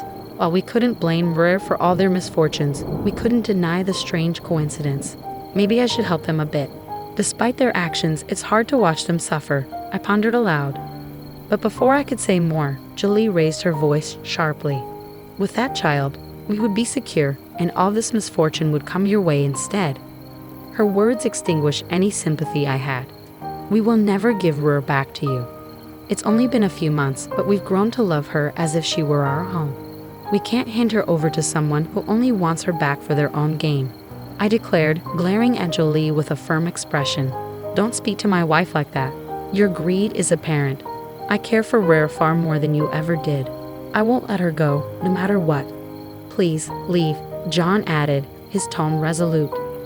I couldn't forgive Jolie for treating her own daughter like a commodity, something to exploit. Our restaurant's success was due to John's meticulous attention to detail, seasoning and presenting each dish according to our customers' preferences. He had utilized hints from Rare to cater to individual tastes, offering rich flavors, light options, or a touch of spice. His creative plating, including edible flowers for Instagram-worthy dishes and generous portions for hearty appetites, had become a hit. While Rare had contributed to our success, it was John's dedication that truly made a difference. "She's not a cash cow to be returned," I retorted with disdain. Jolie's face twisted with resentment as Jan looked at her with pity. "No matter how much you protest, my decision won't change." "I don't want to see you again," Jan stated firmly. With calm resolve, I handed Jolie a flash drive that she hadn't noticed before. "Our misfortunes aren't because of Rare, but a consequence of actions like yours, right?" Jolie's face paled as she recognized the drive. "That's the one my parents and I have been searching for." "How did you get it?" "It came out of the toys," I replied calmly. "It might actually be worth what you paid for it," I remarked. The flash drive had been inside the box Rare handed to us, and considering her mysterious abilities, I believed there was a reason she had handled it. To our surprise, the drive contained data from a secret ledger, revealing receipts from suppliers and evidence of inflated charges. Rare's parents, former executives at the company, had been embezzling funds by overcharging for ingredients and pocketing the excess. The calculation showed embezzled funds totaling about $2 million. Rare had sensed something was wrong and hid the drive, along with some blocks. "I can't believe we missed it even after searching the house," Jolie muttered in disbelief. She snatched the flash drive from my hand, looking relieved. "I've already informed your company," she declared confidently. But as the reality of her actions sank in, she began to tremble. "No, if they find out about the embezzlement, our lives are over," she confessed, her bravado crumbling. Begging for forgiveness, she pleaded with us to help cover up her crimes. But her past actions couldn't be erased. My husband, firm in his resolve, advised against forgiveness. "There's nothing more we can do but face reality," he muttered. As Jolie dialed the phone with trembling hands, tears streaking her face, I listened to her conversation with my in-laws. It was a bitter reckoning for them all. They screamed in shock and then asked to speak with me. As soon as I took the phone, my in-laws pleaded, "Please, you have to do something. We're begging you." I listened in silence, but after a moment, I took a deep breath. "You must face the consequences of your own actions. Goodbye." With that, I ended the call and returned the smartphone to Jolie. "Think about it carefully. If you truly want to raise Rare, I'll consider it. Is that what you really want? I doubt we'll ever see eye to eye, no matter how much we talk. Please leave. Your presence is unwelcome. If you don't, I'll have to involve the authorities." Jolie flinched and backed away, so I firmly shut the door without mercy. Peeking from the second-floor window, I watched as she walked away, her figure fading into the distance. That was the end of our connection. Later on, my in-laws and Jolie were dismissed from the company for their embezzlement. They were sued and eventually arrested. After serving their sentences, they would have to repay the $2 million they stole. Even after their release, they would endure the consequences for a long time. It's true what they say, you reap what you sow. Meanwhile, we officially adopted Rare as our daughter. Jen and I continued to manage our restaurant and witness Rare's growth. Our business thrived, and while the extent of Rare's abilities remained unknown, one thing was certain. Jan and I loved Rare more than anyone else. After all, she was our precious daughter. Waking up to the presence of an ignoramus in the morning was akin to inhaling poison that would linger throughout my workday. Each sunrise brought with it the burden of enduring the condescension of an elite chief, a product of some lofty institution of higher learning. On a particular day, my tolerance reached its breaking point. "Perhaps you should escalate your grievances to our superiors," she taunted. "After all, I belong to the cream of society. Nobody will heed the complaints of a dropout like you." Her smugness was palpable, but a single encounter with the passing company president swiftly altered her demeanor. "Good day, I'm Daniel Smith," he introduced himself. "I landed a sales position at this company's branch straight out of high school. My father's motorcycle accident left him incapacitated, rendering him unable to provide for our family. So I opted to forgo college and joined the workforce to support them, thanks to a referral from my father." The camaraderie among the employees at this company made each workday a delight. My boss is kind, and my coworkers are a breeze to work with, so work-related stress rarely crosses my mind. Yet today, I can't shake off this feeling of melancholy. "Smith, isn't your meeting today with the head office?" a colleague inquired. "Yeah, it is." "Seriously, that means they'll be here, right? I should have taken the day off." "You don't interact with them directly, so just keep it to yourself. I'm already feeling down this morning."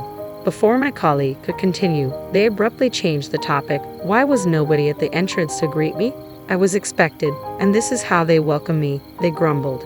"Forget it, let's just get to work," they muttered, then hurried away. "Remember that backstabber?" A disgruntled voice, now left with me, seethed. "This place is full of ingrates. It's infuriating that I have to bend over backward just to communicate with them.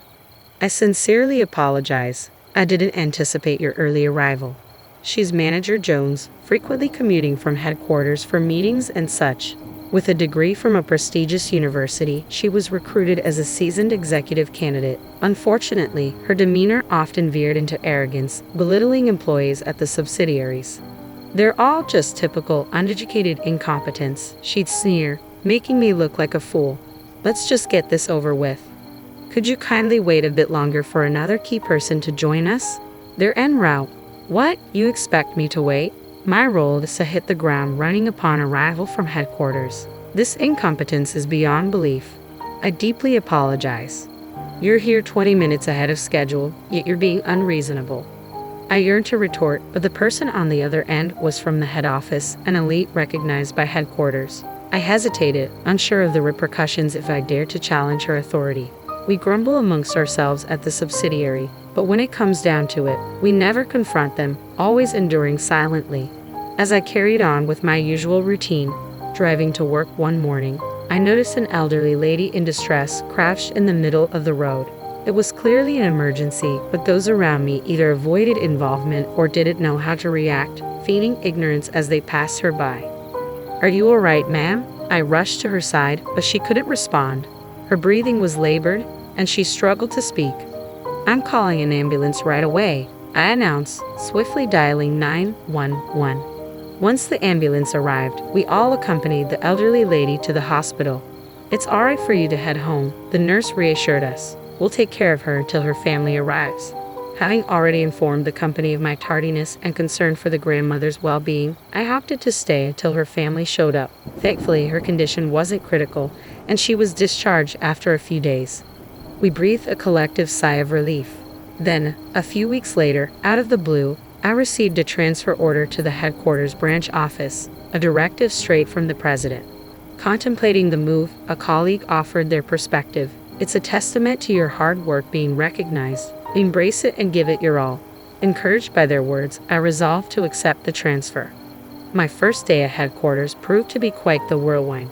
Deciding to greet each department individually, I encountered the chief in the corridor and hastened to offer my greetings, but she caught sight of me and shot me a disdainful glance. "What brings you here? Aren't you a bit out of your element?" "Good morning, Chief. I've been reassigned here." "Oh, you're being relocated. What on earth are they thinking?" Disregarding my greeting, the chief launched into a tirade. "Starting my day by sharing airspace with an uneducated imbecile is a surefire way to ruin my entire workday. I apologize if I've inconvenienced you, Chief. Please spare me the pleasantries. Just steer clear of me. I'm busy. Don't get in my way." Clearly in a foul mood, the chief dismissed me with a wave of her hand, as if shooing away bothersome insects. It was evident that any further attempt at conversation would be futile, so I resigned myself to returning to my duties. As I returned to the floor where the chief was, I overheard her berating her subordinate. "You're incompetent. How can you mess up something so simple? Even a new recruit could handle this." "I apologize, colleague." The employee, visibly distraught over her mistake, clenched her fists, lowered her head, and endured the scolding. "If this is how it's going to be, I'd rather have someone else working for me than you. You're no longer of any use to me. Clear out your desk and get out of my sight." With those cutting words, she turned to face me, our eyes meeting. Already discontented, her expression soared further as she glared at me. "Didn't I tell you to stay away from me this morning? Please, Chief, hear me out. I have something to discuss with you today." "Enough. Everyone here is arrogant. I don't have time for incompetent fools like you." With those words, the chief stormed out of the room, slamming the door with all her might. Concerned, I approached the employee who had just faced the chief's wrath, wincing at the resounding crash of the door. "Is this typical of the chief's behavior?" I inquired. According to the employee, it wasn't just typical, it was a daily occurrence. "She's always disrespecting me," he lamented. Worried that the chief might overhear, he hushed me, cautioning, "Shh, she might hear you." Aware of the potential consequences if the chief caught wind of his complaints, I did my best to soothe his frustration. "I've endured this for too long," he confided, shuffling to his desk and retrieving a white envelope from a drawer. "Please don't tell me that's a resignation letter," I implored. "Unfortunately, that's exactly what it was," he confirmed, something he'd been contemplating for some time. "At my previous workplace, every day was serene and fulfilling. But ever since the chief arrived, it's turned into a nightmare," he lamented, tracing the surface of his desk with a heavy sigh. The clutter of documents and notes bespoke his dedication to his job, despite the upheaval. "I understand your frustration. It's disheartening to see your hard work undermined by just one person, the chief. I sympathize. You've poured your heart into this job, Longer than she's been here, and you've excelled. But his frustration hung palpably in the air, with no outlet in sight. The chief might say otherwise, but there are surely colleagues who trust and rely on you. Stay a bit longer for their sake. I'll help shoulder the burden. You're not the one who should walk away, I encouraged. What do you mean? He queried, his curiosity piqued as I made my way to confront the chief, leaving him pondering behind. We can't allow any more employees to be mistreated like him. That's why I'm here, I declared, trailing after the chief until I found her in the break room, sipping tea. Mind if I join you? I inquired. The chief glanced up, her expression pained. You're still here. You're as persistent as a fly. I'm just trying to take a break. Please give me some space, she sighed wearily, likely drained from the recent confrontation. Summoning my courage, I addressed her firmly. Chief, I'll be conducting a thorough investigation into your treatment of our employees. Depending on the findings, appropriate actions will be taken. My direct statement caught the chief off guard. What are you implying? Are you trying to play the hero to shield incompetence? No, that's not my intention. Why don't you go run to your superiors with this? I'm an elite, you know. I have the backing of those above. Nobody will pay heed to a dropout like you from the subsidiary, she retorted dismissively, waving her hand as if to brush off the matter. Suddenly, a man emerged from the other side. Smith, there you are. How's everything going? It was the president. I'm doing my best, thanks to your support. Ah, hello, Mr. President. What a pleasant surprise to see you here. What happened to the grumpy chief from earlier? She's putting on a facade of excellence for those higher up the chain. I'm glad to hear you're thriving. Have you connected with the new branch manager? Huh? What new branch manager? The chief looked puzzled, her gaze unfocused. He's standing right in front of you. Hadn't you been briefed? The president chuckled. This inept employee from a subsidiary company. You're quite the comedian, boss, the chief scoffed, joining in the laughter. The president, however, regarded her with suspicion. What are you talking about? Are you suggesting I'm joking? Understand this. He's now the brand manager of this branch office. It's impolite to label him incompetent, the president admonished. What on earth? The chief shot me a scowl. You didn't bother to inform me earlier, did you? I've already informed the rest of the department. Oh dear, such a rude and ill-informed individual. The chief's face flushed with anger, and she looked on the verge of collapse. Observing the situation with reluctance, the president finally spoke up. Let me shed some light on this remarkable opportunity. This company belonged to his father. Due to a car accident injury, his father couldn't manage it, so I took over. Is he the former president's son? The chief inquired. That's correct. I've been urging him to relocate to headquarters, but he's quite adamant about staying put, the president explained. I apologize. I have a fondness for that place, and I found it satisfying, I replied. What prompted your unexpected arrival here? Why didn't you just continue at the subsidiary? The chief interjected, momentarily forgetting the president's presence as she directed her query at me. The president, accustomed to seeing the chief in a more composed state, was visibly taken aback, his eyes widening in surprise. I made a heartfelt plea to him. He's my mother's savior, her benefactor, I clarified. What about the president's mother? The chief pressed further. Yes, the elderly lady I rescued a few weeks ago happened to be the president's mother. When he arrived at the hospital entrance and found me waiting for her family, I was surprised. I later learned that he was the one who had immediately come to her aid, calling for an ambulance while others ignored her. I felt he deserved better than being relegated to a subsidiary. So, you personally appointed him as branch manager, the president confirmed. That's correct, he nodded. I had my doubts about my qualifications when I was first appointed as branch manager, I admitted. Coming from a subsidiary, it was a sudden shift to leading at the head office. But after hearing from the president and receiving a call from my father urging me to support the company he had built, I made up my mind. That's precisely why I've appointed him as branch manager. Moving forward, I expect you to show him the respect he deserves and heed his directives, the president admonished the chief sternly before exiting the room. That's the explanation, chief, I reiterated as I faced her once more. You've been mistreating not only your subordinates but also those under your direct supervision. I understand the frustration and pain of being belittled simply because of lacking formal education. No.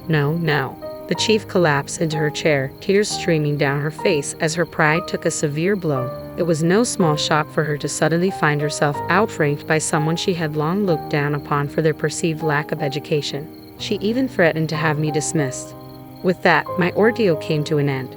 The following day, a comprehensive investigation into the chief's conduct was conducted. Numerous employees and subordinates came forward with accounts of her egregious behavior. As a result, disciplinary action was taken. Upon receiving the news, the chief left the company without a word, her spirits seemingly drained. The chief appeared visibly distraught. Considering her high self-esteem, it was understandable. "By the way, are you certain you want me to replace the chief?" I inquired. "I have full confidence in you," the president affirmed. With the chief dismissed, he appointed the individual who had previously endured her wrath. This employee had a long tenure with the company and showed unwavering dedication to their work. Naturally, I had thoroughly vetted his past performance, knowing he had first-hand experience of the frustrations and mistreatment under former Chief Jones. I knew he wouldn't repeat the same mistakes and would prove to be a compassionate leader who understands his employees' feelings, I explained. As for myself, I endeavored to approach my role from the perspective of the employees, not solely as a branch manager. Drawing from my positive experiences with a subsidiary I had previously worked with, I conducted regular interviews with staff, seeking their input. I also organized training sessions for employees in leadership roles, striving to foster a more supportive environment.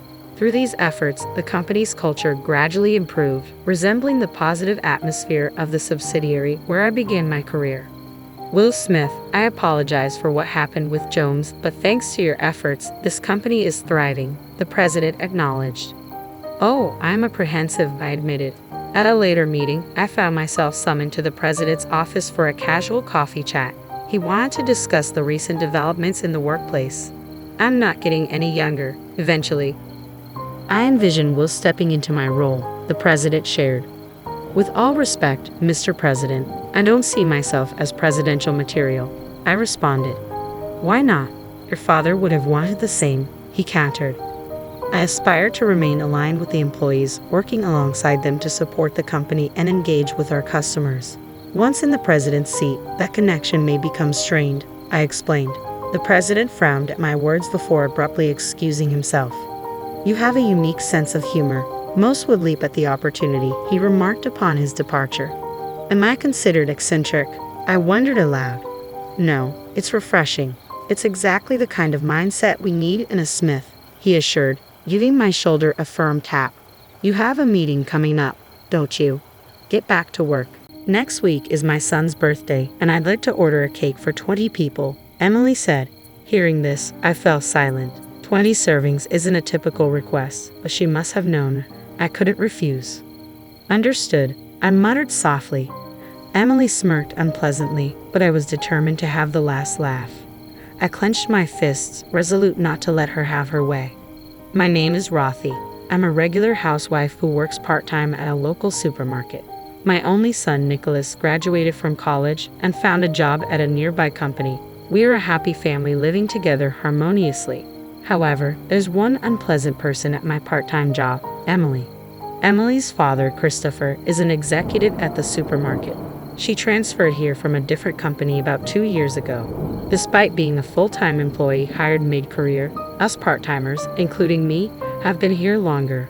From the beginning, Emily has been arrogant, ignoring advice and guidance. Both the staff and part-timers are at their wits' end.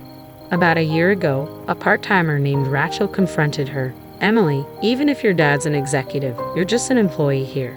We part-timers are your seniors. You should speak respectfully and listen to our advice. I thought Rachel was amazing for saying what no one else would. However, soon after, Rachel was transferred to a location too far for her to commute, forcing her to resign. Everyone thought it was Emily's doing, but nobody dared to say it out loud. Since then, no one has opposed her. The supermarket where I've worked for a long time is more than just a job. It's a cherished place where I belong. I often hang out with my part-time colleagues, and apart from Emily, we have good relationships. Then one day, as I continued to work, hoping for these happy days to last, something happened. Mom, I'm thinking of getting married, Nicholas announced. My husband Dylan and I were overjoyed. Truth be told, I always wanted a daughter to go shopping with, have tea with, and share a mother-daughter relationship. But after Nicholas, we weren't blessed with more children, so that dream remained unfulfilled. I hoped that by getting along with Nicholas's wife, I could build such a relationship. What's she like? I eagerly asked. Nicholas seemed happy. She's a very kind girl. Her parents seem well established, like she comes from a good family. I'm still a bit worried if I'm good enough for her. That's wonderful. I'm excited to meet her, I replied. Her name is Emily, Nicholas continued. He often talked about her, saying Emily this and Emily that. She apparently attends cooking classes and is good at cooking. She seems to like sweets too. Hearing Nicholas talk about her made me happy. A week after Nicholas's news on the weekend, she was coming over to meet us. She arranged it to match my day off.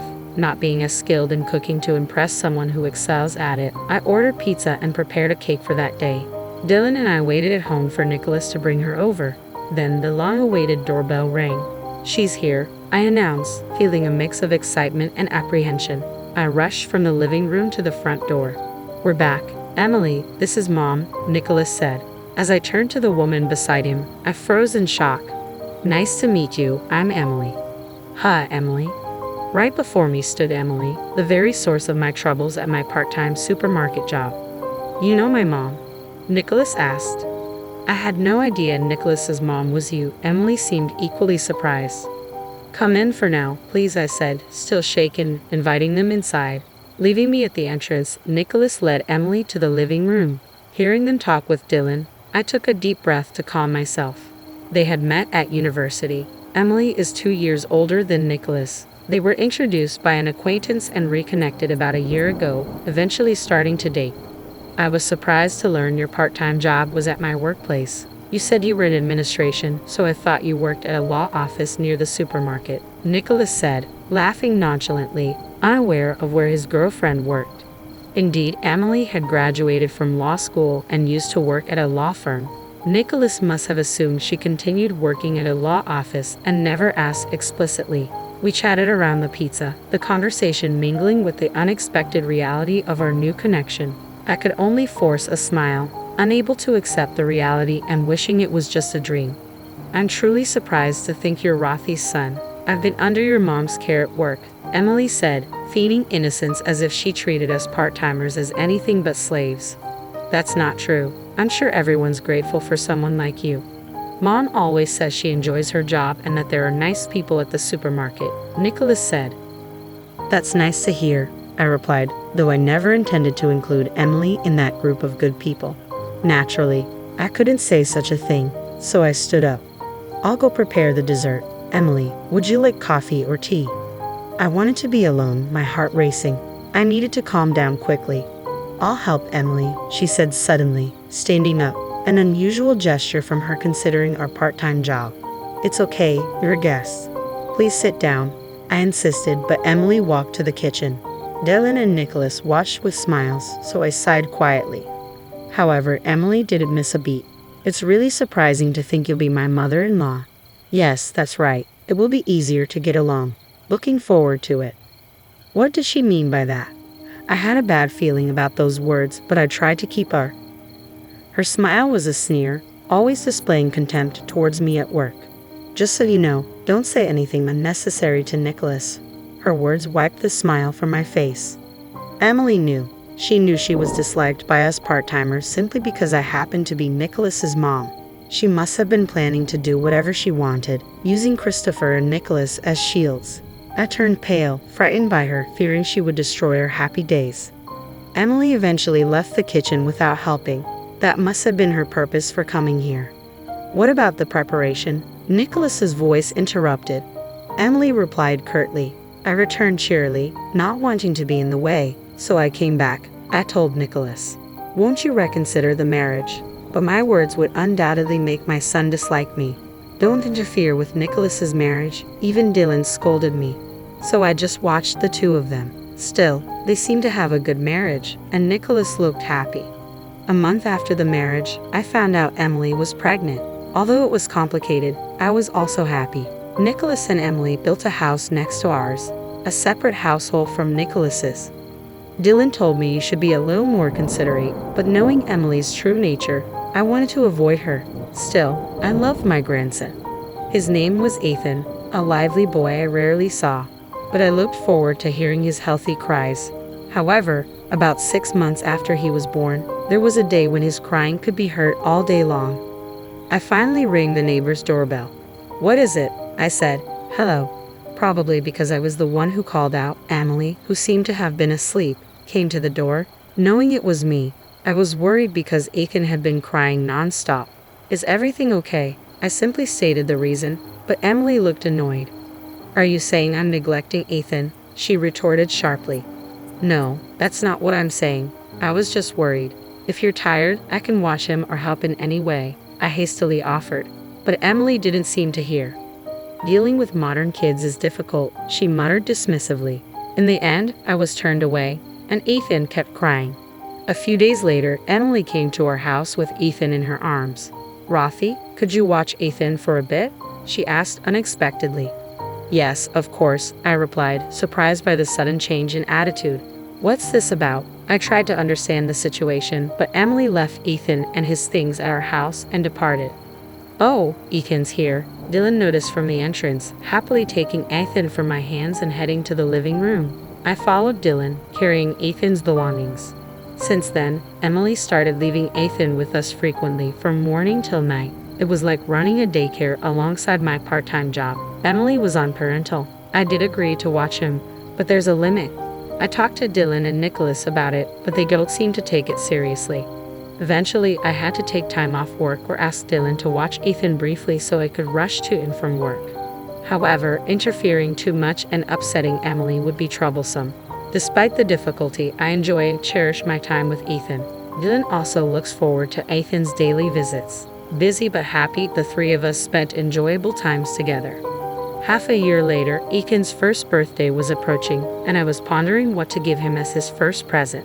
In the past, birthdays meant inviting relatives for celebrations, but there was no invitation from Nicholas or Emily. They must be planning a modest family celebration. While looking at my phone and thinking this, I received a call. "It's Emily. What could it be?" I answered the phone suspiciously, as Emily usually didn't contact me. "Hello, Rafi. As you probably know, next week is my son's birthday, so I'd like a cake for 20. People were surprised by this sudden request. I was at a loss for words. "What do you mean?" I managed to ask. "Just what I said. We're inviting relatives for a celebration, so I'm asking for the cake. I plan to serve a meal, so I can't manage the cake too. Plus, I thought I'd give you a chance to show off." "Aren't I kind?" Emily's words filled my mind with question marks. We weren't even invited to the celebration, and a cake for 20 people is not something a regular person would request.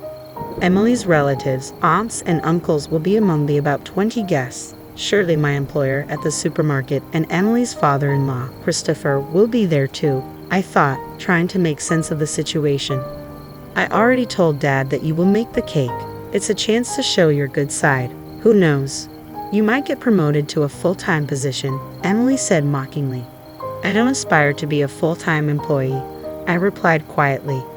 As a part-timer, I shouldn't worry so much, but I couldn't forget Rachel, who was driven to resign. I told myself I must avoid being pushed into quitting.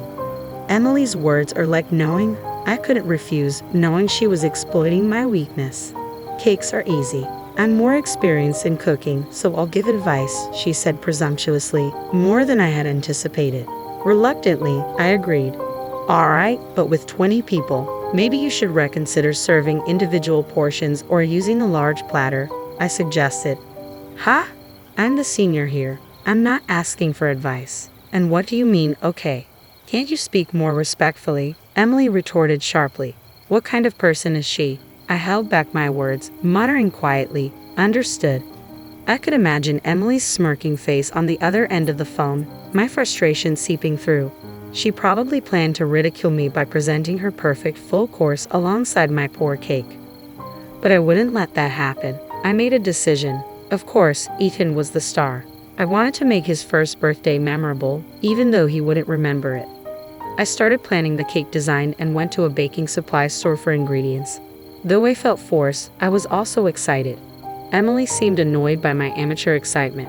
"It won't amount to much. You should have asked me, the senior, for advice," she said when she came over to scoff. But I had no time for that.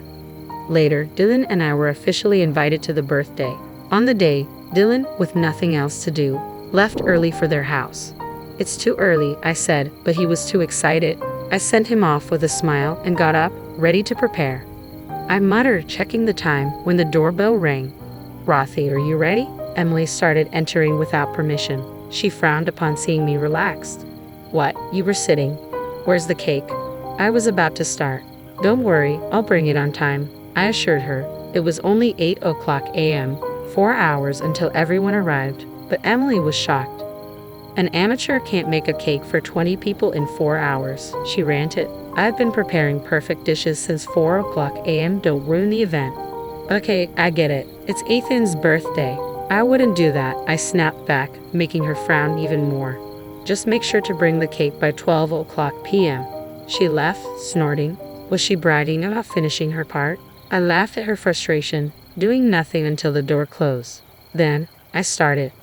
I brought the genoise from another room to the kitchen. A cake for 20 people can't be baked in a home oven, so I had borrowed a friend's oven to bake the large dough. I decorated it with prepared cream and fruits, made Ethan's favorite carbs from cookie dough, and by 11:00 a.m., I was satisfied with the finished cake. I hurriedly finished and called Nicholas to safely transport the cake. I left it in a cool place and headed to the room where everyone was gathering, the largest room in Nicholas's house. They planned to eventually build a wall here to divide the room and turn it into a children's room. It was a good opportunity for such an event, as we hadn't celebrated the new house with relatives before. Ethan, unsettled by the crowd, was crying with Nicholas holding him. Everyone smiled at little Ethan's discomfort. Then Emily, with her mother-in-law Olivia's help, proudly brought in her dishes. Here's the appetizer assortment, she announced, placing small plates in front of each guest. The presentation was indeed beautiful and well-crafted. However, by the time she finished serving everyone, the first plates needed clearing. Ethan was still crying, and Emily and Olivia were busy. I stood to help, but Christopher said, "You should sit, Rothy. We're supposed to be the guests." Indeed, I agreed and sat back down, but the situation looked tough. I took Ethan from Nicholas and suggested he help Emily. As soon as I held Ethan, he became happy and started laughing. Everyone was charmed by this, but Emily looked displeased. She couldn't treat me like a pawn anymore, especially after hearing Christopher's earlier words. Christopher had been attentive, asking me about my job and Emily.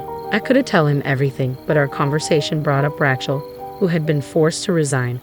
Did he really do that? He didn't seem like such a person. The dishes, served at intervals of 10 minutes each, were somehow completed, but judging by the relatives' reactions, it didn't seem they were fully satisfied. No matter how confident Emily was in her cooking, she should have considered serving family-style dishes given the guests and situation. All the dishes are served. Did everyone enjoy them? Emily said this with a happy expression. It seemed she was the most. Olivia next to her hadn't eaten anything and looked distressed, which was pitiable. Rothy has made Ethan's cake. It's ready, right? Emily turned to me. Yes, I'll bring it, I replied. I asked Nicholas for help and brought in the large cake. Emily's nieces and nephews gathered around the big box. Dylan held Ethan, who didn't show interest yet, but the adults were curious about the large cake box. Here it is. Nicholas and I opened the box. Cheers erupted at the sight of the cake we revealed. The children's genuine reactions were delightful, and I couldn't help but smile. The relatives were impressed, asking, "Did you really make this?" They took pictures. However, Emily, in a voice that cut through the calm atmosphere, exclaimed loudly, "What? You said you'd make it, not buy it. I wanted a unique cake for Ethan." She must have been tired and hungry. Her anger peaked with everyone's positive response to my cake. I did make it. Lies, you weren't doing anything this morning. The genoise was already baked, and the decoration was ready, Emily insisted, surprised. Genoise. It's a type of sponge cake. I've always called it that. I smiled at Emily. Ha, Christopher laughed. Then Dylan explained, "Actually, my wife used to be a pastry chef. I couldn't bake a cake for 20 people in our oven, so I asked a friend to borrow theirs and baked it yesterday." When I said that, Emily's face fell. She must have been upset, her plans having gone awry. It was fun to bake such a large cake after a long time. Thank you for the opportunity, Emily. Now, let's take pictures with Ethan and the cake, and then we can all enjoy it, I suggested. Seeing everyone's the most gratifying part was seeing everyone smile. Ethan, influenced by everyone's joy, smiled too. The group photo captured Emily's stained face amid everyone else beaming, a moment worth cherishing without any malice. While everyone enjoyed the cake, I held Ethan, who happily ate his own cake made of yogurt cream and banana pancakes. After seeing off the relatives and cleaning up with Olivia, I finally had a moment to relax. "Ethan is really attached to you, Rothy," Olivia remarked, watching Ethan in my arms as we all took a coffee break. Nicholas responded, "She always looks after him." I noticed Emily's stunned expression, but before she could react, Christopher intervened. "What do you mean, always? Aren't you on parental leave?" Christopher's question caught Emily off guard. "Well, not always, just occasionally, like when I go to the hospital," Emily replied sheepishly. I gave a wry smile, unable to say anything. Nicholas realized his slip-up and looked uneasy. Christopher, noticing today's events and Emily's behavior, seemed contemplative. "Don't lie, tell the truth," he demanded. Emily murmured in a small voice, "I left him when I went out with friends." Christopher pressed further, "Is that all you burdened her with? You didn't know Rothy was a pastry chef, did you? Then why did you ask her to make such a big cake? Surely you were trying to be mean to her." Emily turned red and fell silent at Christopher's words, caught off guard. Nicholas was flustered. "Apologize to Rothy," he said firmly to Emily. Tears welled up in Emily's eyes as she looked at me and murmured softly, "I'm sorry." Christopher then politely bid farewell to Dylan and me. "I'm sorry for the trouble my daughter caused," he said. "It's all right, we understand you're busy, but please come to visit sometimes," we replied, seeing off their parents-in-law. Regarding Rachel, it seemed Christopher was not involved. Emily had persuaded the manager to transfer her after I inquired about it. Learning the truth, Christopher disciplined the manager and Emily had to resign at his behest. Christopher, angry at her for disgracing him, later visited the store where I worked to apologize. He indeed seems to be a responsible person. Since then, Emily has been respectful and no longer belittles people. She seems to genuinely care for Ethan. Nicholas, unaware of her previous coldness towards me, was disillusioned after learning everything. It was the first time he scolded Emily. Emily realized her mistakes and became much more subdued, as if she had changed as a person. She probably had been acting as she pleased, misusing Christopher's influence and thinking herself important. Being reprimanded by her father and husband at her age was a humbling experience. While I inwardly chuckled at this, I felt relieved. Looking at the photo from that day, I naturally continued my part-time job. There was no longer the needless burden of unexpectedly taking care of Ethan, so it didn't cause any issues with my shifts. I've been enjoying my time as usual, going out with my part-time colleagues. Emily's attitude has changed. She no longer behaves as before and has even asked me to teach her how to bake cakes. I was genuinely happy about this. While it's not the mother-daughter relationship I had dreamed of, I hope to gradually build a good relationship with my son's wife. I want us to become a family that celebrates and watches over Aiken's growth together.